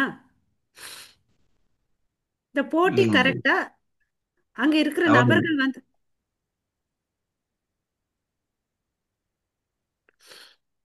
சொல்லுங்க, கேட்கல எனக்கு. இல்ல மாதாஜி, இது புரியாத புதிரா இருக்குது மாதிரி புரியலைங்க ஆ ஒண்ணுமே சுத்தம். ஓகே. ஸோ இங்கே வந்து பார்த்தீங்கன்னா போட்டி வந்து சரியான நபர்களுக்குள்ள இல்லை, இல்லையா? குவாலிஃபைடு பர்சன்ஸ்க்கு நடுவில் இல்லை, தகுந்த ஆளுங்களுக்கு நடுவில் இல்லை. ஏன்னா ஒவ்வொன்றும் ஒரு ஒரு விதமான ஜீவராசிகள், ஒன்னொன்றுத்துக்கு ஒன்னொரு எக்ஸ்பர்ட், இல்லையா? போட்டியாளர்கள் தகுதி இல்லை. அவங்களுக்கு என்ன இருக்கு? First to claim the tree wins. யார் ஃபர்ஸ்ட் இந்த மரத்தை ஏறாங்களோ அவங்க தான் வந்து தன் முதல்ல வெற்றியாளர் அப்படின்னு சொல்றாங்க. ஓகேவா? ஸோ இங்கே என்ன புரிஞ்சுக்கணும், இப்போ இருக்கக்கூடிய சமுதாயம் இப்படி தான் இருக்கு. யார் வேணாலும் எதை வேணாலும் படிச்சுட்டு உயர ஆட்சியில் உக்காந்துக்கலாம். அப்போ வந்து அப்படியெல்லாம் இல்லை, இல்லையா? இந்த வர்ணாசிரம சங்கம் யார் வந்து நியமிச்சதுன்னு பார்த்தீங்கன்னா கிருஷ்ணர் தான் நியமிச்சார். ஓகேவா? அவங்க இன்டெலிஜென்சி பேசிஸில் தான். ஆனால் இது மாதிரி அன்ஹெல்தி காம்படிஷன் இல்லை. இப்போ வந்து இப்படி தான் நடந்துட்டு இருக்கு, இல்லையா? ஸோ மற்றவரது கடமையை ஏற்று அதனை பக்குவமாக செய்வதை விட முறையாக செய்யாவிட்டாலும் தனது சொந்த கடமையில் ஈடுபட்டிருப்பதே சிறந்தது.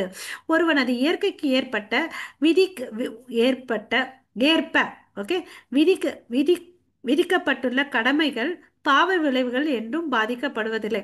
உனக்குன்னு விதிக்கப்பட்ட செயல்களை மாத்திரம் நீ செய். அதை விட்டுட்டு வேற ஒருத்தர் செஞ்சுட்டு இருக்க செயலை அது என்னால் நல்லா செய்ய முடியும் அப்படின்னு சொல்லிட்டு நீ போயிட்டு அதில் வந்து மூக்க நுழைக்காதன்னு அப்படின்னு சொல்கிறார். நீ அதில் வந்து செஞ்சு பெஸ்ட்டாக வந்தாலும் நோ யூஸ். உனக்குன்னு விதிக்கப்பட்டதை நீ செய்யின்னு சொல்கிறார். இப்போ கிளாரிட்டி வந்துச்சா பிரபு? வந்துருச்சுங்க மாதாஜி. ஹரி போல். ஸோ சரி போல. இப்போ வந்து பார்த்தீங்கன்னா சுய கட்டுப்பாடு பற்றற்ற மற்றும் எல்லா பௌதிக சுகத்தையும் புறக்கணிக்கக்கூடிய ஒருவன் துறவை பயிற்சி செய்வதால் கர்ம விளைவுகளிலிருந்து விடுதலை என்னும் மிக உயர்ந்த பக்குவ நிலையை அடைகிறான். ஸோ என்ன வேணும் நமக்கு? பயிற்சி வேணும். எதுல பயிற்சி வேணும்? துறவு, இல்லையா? அதாவது என்ன, பலன் மேல பட்டுதல் இல்லாம இருக்கணும். அதுதான் நம்ம ஸ்டார்டிங்ல பார்த்தோம், ரெண்டு வேர்டு. சந்நியாசம் என்ன, என்ன தியாகம்னா என்ன. இந்த கர்ம விளைவுகள் மேல நம்ம பட்டுதல் வச்சிருந்தாதான் நமக்கு பெரிய பிரச்சனையே ஆகும். அந்த மனப்பான்மை வந்துச்சுன்னு வச்சுக்கோங்களேன், அவன் வந்து என்ன நிலை அடைகிறான்? பக்குவமான நிலையை அடைகிறான் அப்படின்னு சொல்லிட்டு சொல்றார். ஓகேவா? ஸோ அப்படியாப்பட்ட இருக்கிறவனுடைய பார்வை எப்படி இருக்கும்? இது ஏற்கனவே நம்ம 2 3 முறை படிச்சிருக்கோம். சமவேத பண்டித தர்ஷினக. எல்லா ஜீவராசிகளும் சமமாக தான் பார்க்குறான். அதுதான் வந்து நிஜமாவே வந்து பக்குவமான நிலை. ஓகே? எல்லா உயிர்வாழிகளும் அவன் சமநோக்கு கொள்கிறான். அதுதான் எதுக்கு அடித்தளம்? தூய பக்திக்கு வந்து அடித்தளமா இருக்கு. ஓகேவா? அது இல்லைன்னு வச்சுக்கோங்களேன், நமக்கு வந்து கஷ்டம். அப்போ என்ன ஆகுது? நமக்குள்ள வந்து வேறுபடுது. ஓகே, இவன் பணக்காரன், இவன் ஏழை, இவன் பிராமணன், இவன் ஆத்திகன் அப்படின்னு எல்லாம் வருது. அதெல்லாம் விட்டுட்டு நம்ம என்ன பார்க்கணும்? எல்லார்கிட்டயும் பரமாத்மாவை பார்க்கணும், இல்லையா?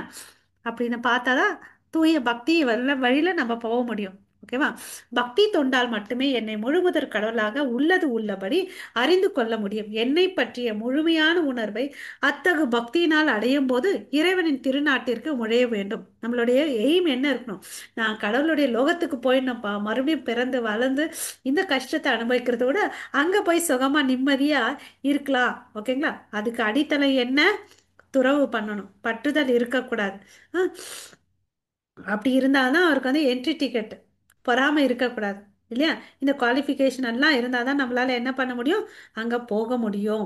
எல்லா விதமான செயல்களில் ஈடுபட்டிருந்தாலும் எனது தூய பக்தன் எனது பாதுகாப்பின் கீழ் எனது கருணையால் நித்தியமான அழிவற்ற இடத்தை அடைகிறார். ஸோ நம்ம எப்பவுமே சதா காலமும் கீர்த்தனேய சதா ஹரியின் அப்படின்னு சொல்றார். எப்பொழுதும் கிருஷ்ணருடைய நினைப்பிலே இருந்தோம்னு வச்சுக்கோங்களேன், அவருடைய திருநாட்டுக்கு நம்ம போவோம் ஒன்று. அப்புறம் நமக்கு வந்து எந்த ஒரு துன்பமும் வராது. அவர் வந்து எப்பவுமே நம்மளை வந்து காப்பாத்திட்டே இருக்கார். ஓகேங்களா?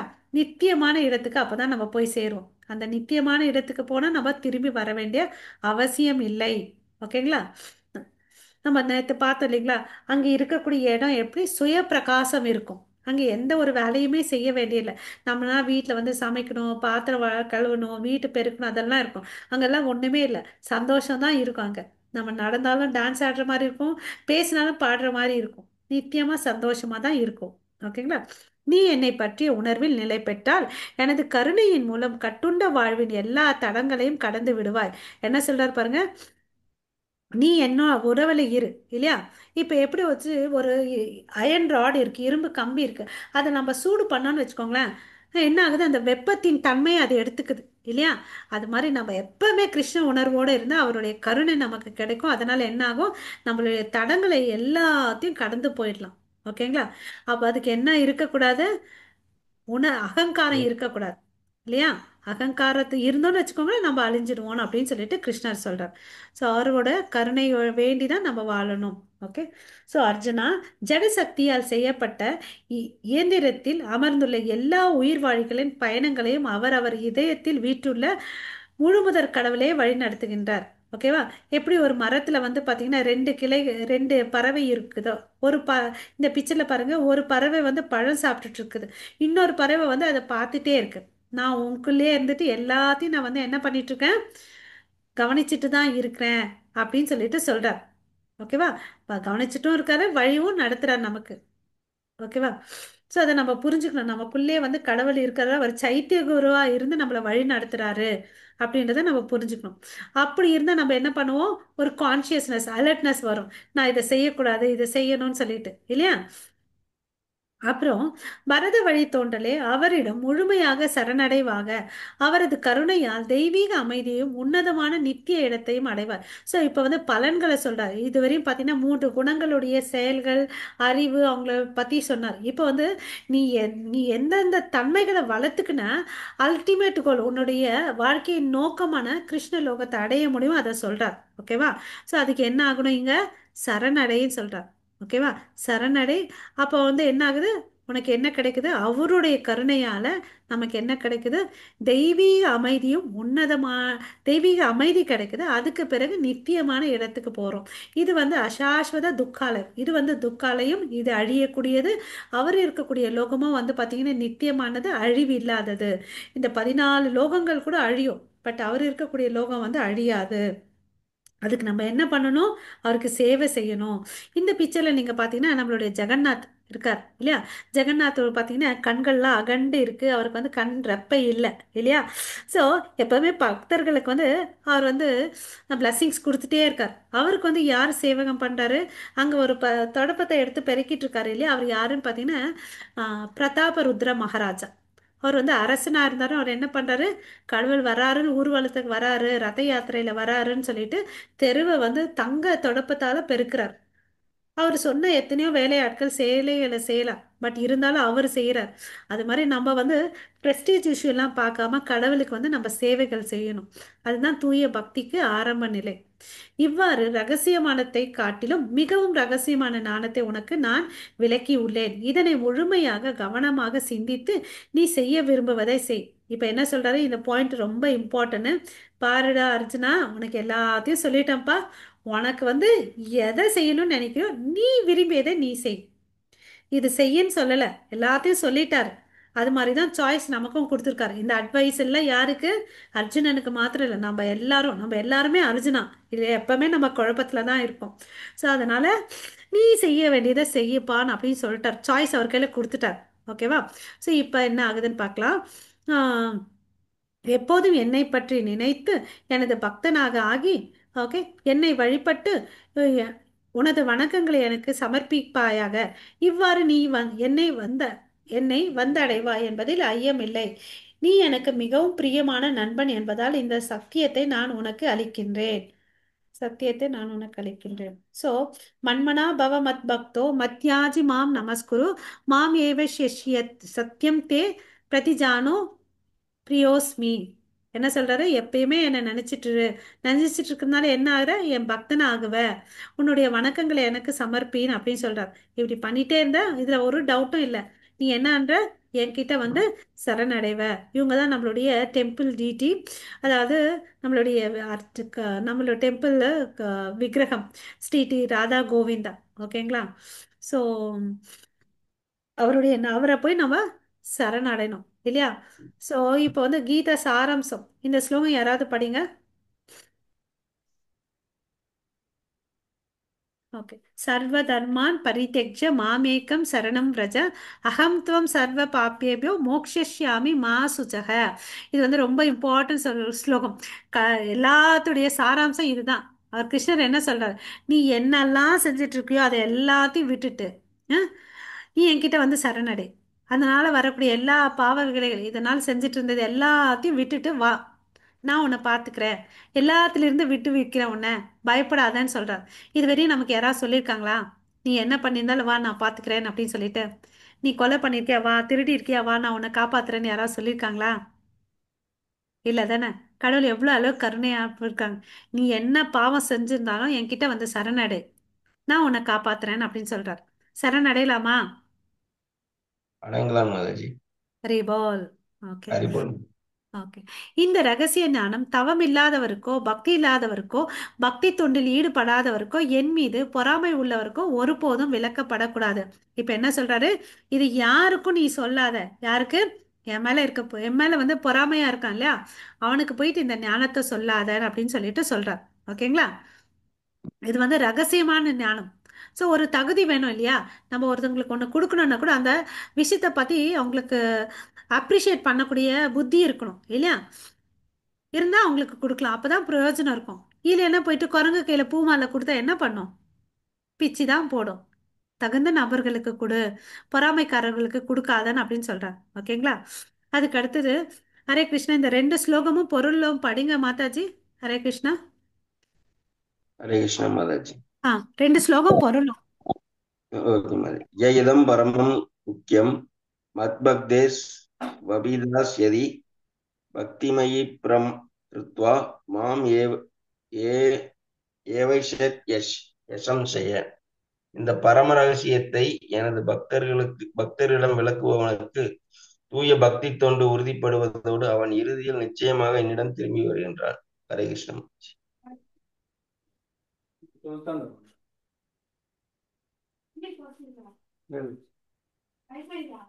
हम्म हाँ स्वदेशी लो नेक्स्ट स्लाइड स्क्रॉल करिए, साइड में साइड कागज को प्लीज रीड दिस कागज.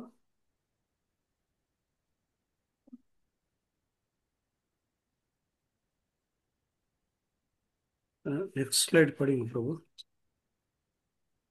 हरे ஹரே कृष्ण. கிருஷ்ணம். அத்யயே சேயதே சயமம் தர்மம் சம்வாதம் ஆவயோ விஜ்ஞான யஜ்ஞேன தேனாகம் இஷ்டயாம் இதிமே மதி. மேலும் நமது இந்த புனிதமான உரையாடலை கேட்பவன் தனது அறிவால் என்னை வழிபடுவான் என்று நான் அறிவிக்கின்றேன்.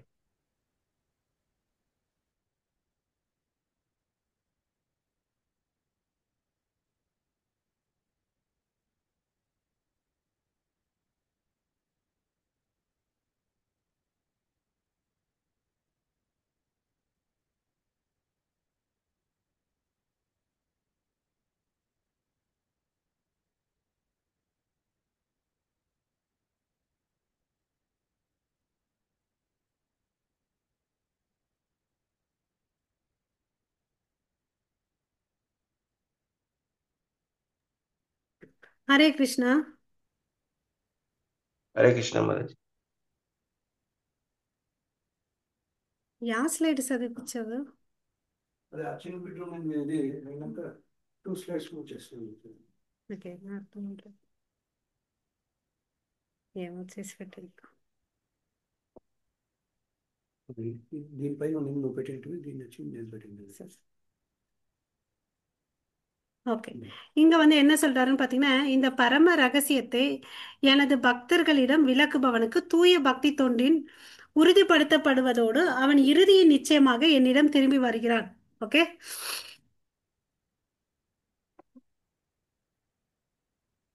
ஸோ யார் ஒருத்தவங்க வந்து இந்த கிருஷ்ணருடைய மெசேஜை போயிட்டு ஒருத்தவங்களுக்கு சொல்றாங்களோ அவங்களுக்கு என்ன பலன் கிடைக்குது?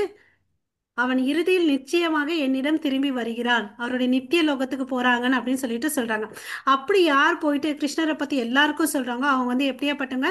எனக்கு ரொம்ப பிரியமானவங்கன்னு அப்படின்னு சொல்லிட்டு சொல்றார். அவனை விட ரொம்ப பிரியமானவங்க வேற யாரும் இல்லை அப்படின்னு சொல்லிட்டு சொல்றார். ஓகேங்களா? அதுக்கு அடுத்தது, மேலும் நமது புனிதமான உரையாடலை கற்பவன் தனது அறிவால் என்னை வழிபடுவான் என்று நான் அறிவிக்கின்றேன். இந்த உரையாடல் இருக்குல்ல, ஏதோ ஒரு டிஸ்கஷன் நினைச்சிட்டு விடக்கூடாது. இது வந்து புனிதமான உரையாடல். கிருஷ்ணருக்கும் அர்ஜுனனுக்கும் நடந்த உரையாடல் வந்து பாத்தீங்கன்னா புனிதமானது. ஸோ இதை யார் படிக்கிறாங்களோ தனது அறிவால் என்னை வழிபடுவான் என்று நான் அறிவிக்கிறேன். இதை கேட்டுட்டு புரிஞ்சுக்கிற வந்து அவனுடைய அறிவால வந்து என்ன வழிபடுவான் அப்படின்னு சொல்லிட்டு சொல்றார். ஓகேங்களா? ஸோ அதுக்கு அடுத்தது மேலும் நம்பிக்கையுடனும் பொறாமையின்றியும் இதனை யார் ஒருவன் கேட்கின்றானோ அவன் பாவ விளைகளிலிருந்து விடுபட்டு புண்ணியம் செய்தவர்கள் வாழும் மங்களகரமான லோகங்களை அடைகின்றான். அதாவது இங்க என்ன சொல்றாரு கிருஷ்ணரு? ஆஹ் நம்ம இந்த இன்னைக்கு வந்து பலஸ்துதி பத்ம புராணத்துல இருக்கக்கூடிய பலஸ்துதியை பார்த்தோம். அது என்னன்னு பார்த்தீங்கன்னு வச்சுக்கோங்களேன், ஒரு 5 ஸ்லோகம் சொல்றதுனால அவனுக்கு வந்து எல்லா பலன்களும் கிடைக்குதுன்னு அப்படின்னு சொல்லிட்டு சொல்றார். ஓகேங்களா? ஸோ அது மாதிரி இருக்கும்போது இது எல்லாத்தையும் பார்த்து நம்பிக்கையோட, ஓகேங்களா, பொறாமை இல்லாம இதை யார் ஒருவர் கேட்கின்றானோ அவனுக்கு என்ன விடுதலை கிடைக்குது? பாவ விளைவுகளிலிருந்து விடுதலை கிடைக்குதுன்னு அப்படின்னு சொல்லிட்டு கிருஷ்ணர் சொல்றார். ஓகேங்களா? சோ நம்ம பாவத்துல இருந்து விடுதலை அடையணும்னு நம்ம என்ன பண்ணணும்? இதை நான் வந்து நம்பிக்கையோட படிக்கணும். ஏனோ தானோன்னு படிக்க கூடாது. நம்பிக்கை வச்சு முழுமுதற் கடவுள் அதை தெரிஞ்சுக்கிட்டு அந்த கான்செப்டை புரிஞ்சுக்கிட்டு நம்ம படைக்கணும். அதுக்கு என்ன ஞானம் வேணும்? பேசிக்கா நான் வந்து ஆத்மா, பரமாத்மா, புருஷர் இல்ல அவர் இருக்காருன்றத நம்ம புரிஞ்சுக்கணும். அதை புரிஞ்சுக்கிட்டு நம்ம என்ன பண்ண முடியும்? இந்த நம்பிக்கையை வந்து வச்சுக்கிட்டு மேலும் பக்தி பாதையில முன்னேறலாம். இதுக்கு வந்து நம்மளுடைய டெம்பிள் பிரசிடென்ட் நமக்கு ஒரு சான்ஸ் கொடுத்துருக்காரு. ஏதாவது இந்த ஒரு ஸ்டேஜ் இருக்கு, இந்த ஸ்டேஜ்ல வந்து நீங்க இதை படிங்க, அதுக்கு பிறகு என்ன படிங்க, நெக்ஸ்ட் லெவலுக்கு போங்க. அதாவது level 2, level 3, even level 5. Level 5ல பார்த்தீங்கன்னு வச்சுக்கோங்களேன், பாகவதம் இன் டீடைல்ஸ், ஓகேங்களா, அதை படிக்கலாம். நடுவில் வந்து nectar of instruction, nectar of devotion அப்படின்னு சொல்லிட்டு நிறைய புக்ஸ் இருக்கு. அதை வந்து என்னெல்லாம் இம்பார்ட்டன்ட் புக்ஸோ, தி மஸ்ட் புக்ஸை வந்து கூட இல்லை ஒரு ஒரு லெவல்ல வந்து நமக்கு சொல்லி கொடுக்குறாரு. இதுல வந்து சில டிகிரிஸும் இருக்கு. அதாவது பக்தி சாஸ்திரி, பக்தி வைபவ்னு சொல்லிட்டு டிகிரிஸ் எல்லாம் இருக்கு. நம்ம அதை கூட பண்ணலாம். ஓகேங்களா? இது எல்லாமே நம்ம டெம்பிள் பிரசிடென்ட் வந்து நமக்கு அரேஞ்ச் பண்ணி கொடுத்துருக்காரு. ஓகேங்களா? இப்ப எப்படி வந்து இங்க பாத்தீங்கன்னு வச்சுக்கோங்களேன், நம்ம மாதாஜி சுனந்தா மாதாஜி இருக்காங்க இல்லையா, அவங்க நமக்கு குரூப்ல வந்து இது பண்றாங்க. என்னது, எல்லா இன்ஃபர்மேஷனும் ஜூம் லிங்க் எல்லாம் ஷேர் பண்றாங்க. இது வந்து பாத்தீங்கன்னா அவங்க வந்து வாலண்டரி பேசிஸ்ல செய்யறாங்க. ஓகேங்களா? அதே மாதிரி நம்ம அட்டெண்டன்ஸ் லிஸ்ட் மெயின்டைன் பண்றாங்க, காலிங் சர்வீஸ் எல்லாம் பண்றாங்க. இதெல்லாம் வந்து அவங்க சேவையா எடுத்துட்டு செய்யறாங்க. ஓகேங்களா?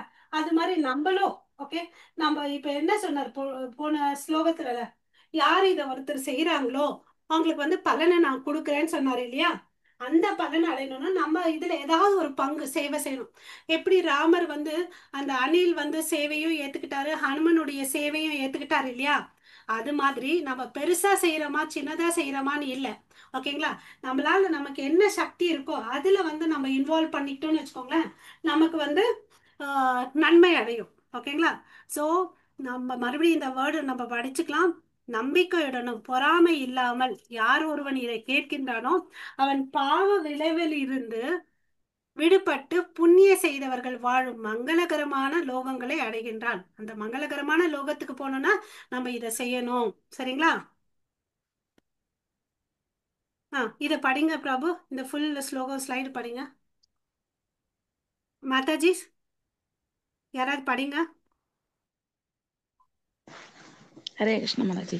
सम्यस वास इत्यहं वासुदेवस्य पार्थस्य महात्मद संवादमिमर्शौ संत्यबुधं रोमहर्षणं व्यासप्रसादाच्च सर्वद नेद गुहयमहं वरं योगं योगेश्वरात् कृष्णात् साक्षात् कथयद सभ्ययम्। हरे कृष्ण।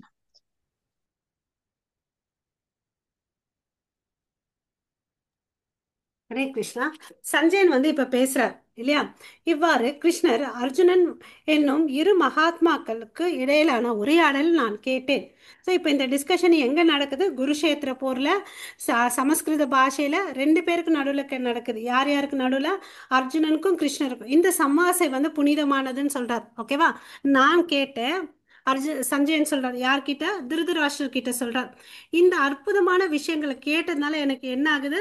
என் உடம்புல வந்து மயிர் கூச்சி எறியுது. சரி, இந்த சஞ்சயன் வந்து யாருன்னு பார்த்தீங்கன்னு வச்சுக்கோங்களேன், நம்ம ஃபர்ஸ்ட் டே பார்த்தோம்.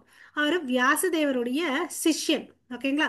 வியாசதேவர் வந்து அவருக்கு ஒரு பிளெஸிங்ஸ் கொடுத்துப்பார். நீ இருக்கிற இடத்துல வந்து என்ன நடக்குதோ அதை வந்து தெரிஞ்சுக்கலாம், டெலிகாஸ்ட் பண்ற மாதிரி தெரிஞ்சுட்டு அவர் வந்து இது எல்லாத்தையும் சொல்லிட்டு இருக்கார் இல்லையா? ஸோ கிருஷ்ணருக்கும் அர்ஜுனனுக்கும் நடந்த மிக மிக ரகசியமான உரையாடலை நான் வந்து நேரடியாக கேட்டேன்னு சொல்லிட்டு சஞ்சயன் ரொம்ப சந்தோஷப்படுறார். ஓகேங்களா? ஓகே.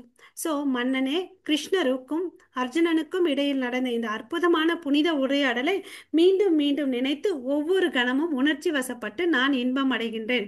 இதை என்ன சொல்றாரு அவரு? மறுபடியும் மறுபடியும் அதே நினைச்சு பார்த்துட்டு நான் வந்து சந்தோஷம் அடைகிறேன்னு சொல்லிட்டு தன்னோட எண்ணத்தை வந்து வெளிப்படுத்துறார் சஞ்சயன் திருதராஷ்டிரர் கிட்ட. திருதராஷ்டிரனுக்கு என்ன கவலை? இது எப்போ என் பசங்களுக்கு வரும்னு சொல்லிட்டு அவரோட கவலை இல்லையா? ஸோ இந்த ஸ்லோகம் யாராவது படிங்க. ஹரே கிருஷ்ணா. ஹரே ஓகே. கிருஷ்ண மாதாஜி. எத்திர யோகேஸ்வர கிருஷ்ணோ எத்திர படிங்க மாதாஜி. எத்திர யோகேஸ்வர கிருஷ்ணோ எத்திர பார்த்தோ தனுஸ்தர தத்ர ஸ்ரீர் விஜயோ பூதீர் த்ருவாதிதீர் மதிர் மம. ஹரே இப்போ இங்க கிருஷ்ண. என்ன சொல்றாரு?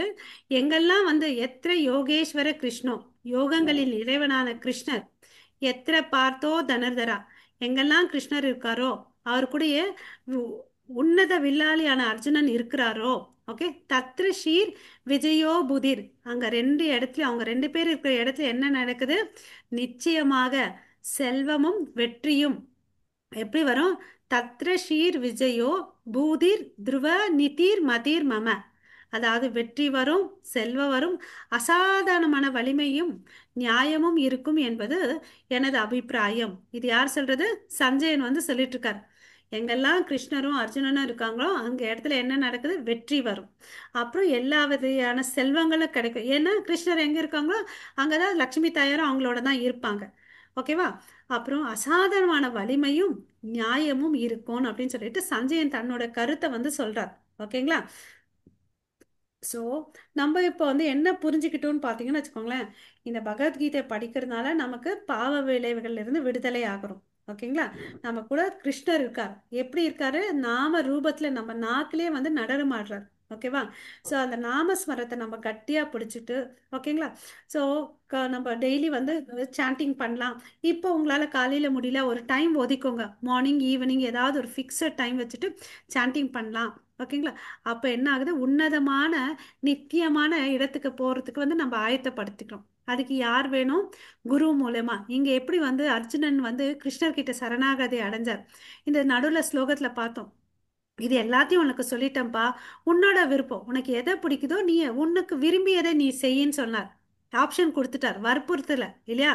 அதுதான் கிருஷ்ணருடைய பெக்குலாரிட்டி. ஓகேவா? அதே மாதிரி நம்ம எந்த நிலையில இருந்தாலும் சரி, கடவுள்கிட்ட சரணாகதி ஆனோன்னு சொல்ல வச்சோன்னு வச்சுக்கோங்களேன். நம்ம 66வது ஸ்லோகத்துல பார்த்தோம். அதாவது சர்வதர்மான் பரித்தியஜ்யம் மாமேக சரணம் பிரஜா அகம் தம் சர்வ பாப்பேபியோ மோக்ஷிஷ்யாமி மா சுச்சக. பயப்படாத, நான் எல்லாத்தையும் பார்த்துக்கிறேன். நம்ம எத்தனையோ பேரை வந்து நம்புறோம். அதாவது பஸ்ல போகும்போது டிரைவரை நம்பி போறோம் இல்லையா? அவன்கிட்ட என்னைக்காவது நம்ம லைசன்ஸ் கேட்டிருக்கோமா? முடி கட்டுறவன் கிட்ட போயிட்டு அவன் கிட்ட நம்ம தலையே கொடுக்குறோம். அவன் ஏதாவது கட் பண்ண மாட்டேன்னு என்ன கேரண்டி? எத்தனையோ பேரை நம்பி கொடுக்குறோம். நம்ம வந்து மனுஷங்க, கடவுளை நம்பி நம்ம வாழ்க்கையை இனிமேல் அவருக்கு விருப்பப்பட்டு வேதங்கள்ல சொல்லியிருக்கிற விதிகளை பின்பற்றி நம்ம ஆச்சாரியர்கள் வழிகாட்டுதலோட நம்ம வந்து அவர்கிட்ட சரணடைஞ்சு நம்ம மிஞ்சி இருக்கிற வாழ்க்கை வந்து செவ்வனே வாழலாம். சரிங்களா? ஓகேவா? ஹரே கிருஷ்ணா. ஓகே हरे மாதாஜி. कृष्ण जी, हरे कृष्ण माता। சத்தமே வரல. ஹரே கிருஷ்ணா. எஸ் மாதாஜி. हरे ஓகே कृष्ण பிரதர். माता जी। ஹரே கிருஷ்ணா. ஸோ நம்ம இங்க வந்து என் பண்ணிக்கலாமா? ஏதாவது சந்தேகம் இருக்கா? ஹரே கிருஷ்ணா. ஹரே கிருஷ்ணா. சரி. வாஞ்சா கல்பத்தருப்பேஷ கிருபா சிந்து பயவச்ச பதிதானாம் பாவனேபியோ வைஷ்ணவேபியோ நமோ நமக அனந்த கோடி வைஷ்ணவ பிருந்த கி जय रामाचार्य हरिदास ठाकुर की ஜெய் जय जगत गुरु श्रील प्रभुपाद की ஜெய். जय। निताय गौरव प्रेमानंदे हरि हरि हरि बोल। हरि बोल। हाँ, हरि हरि बोल। भगवत गीता की ஜெய். जय। ஹரே கிருஷ்ண மகாமந்திர கி. ஜெய். जय Okay, so all glories to assembled devotees, all glories to assembled devotees, all glories to assembled devotees, all glories to Guru and Gauranga. ஓகேங்களா? ஸோ நம்ம வந்து இன்னைக்கோட இந்த அத்தியாயம் முடியுது. நம்ம லெவல் 1 முடிச்சிட்டோம். ஓகேங்களா? யாரெல்லாம் வந்து குயிஸ் அட்டன் பண்ணலையோ தயவு செய்து குயிஸ் அட்டன் பண்ணுங்க. நம்ம நெக்ஸ்ட் லெவலுக்கு போகலாம். சரிங்களா? ஹரே கிருஷ்ணா. ஹரே கிருஷ்ணா. ஹரே ஹரே கிருஷ்ணா அனைவருக்கும் ஹரே கிருஷ்ணா.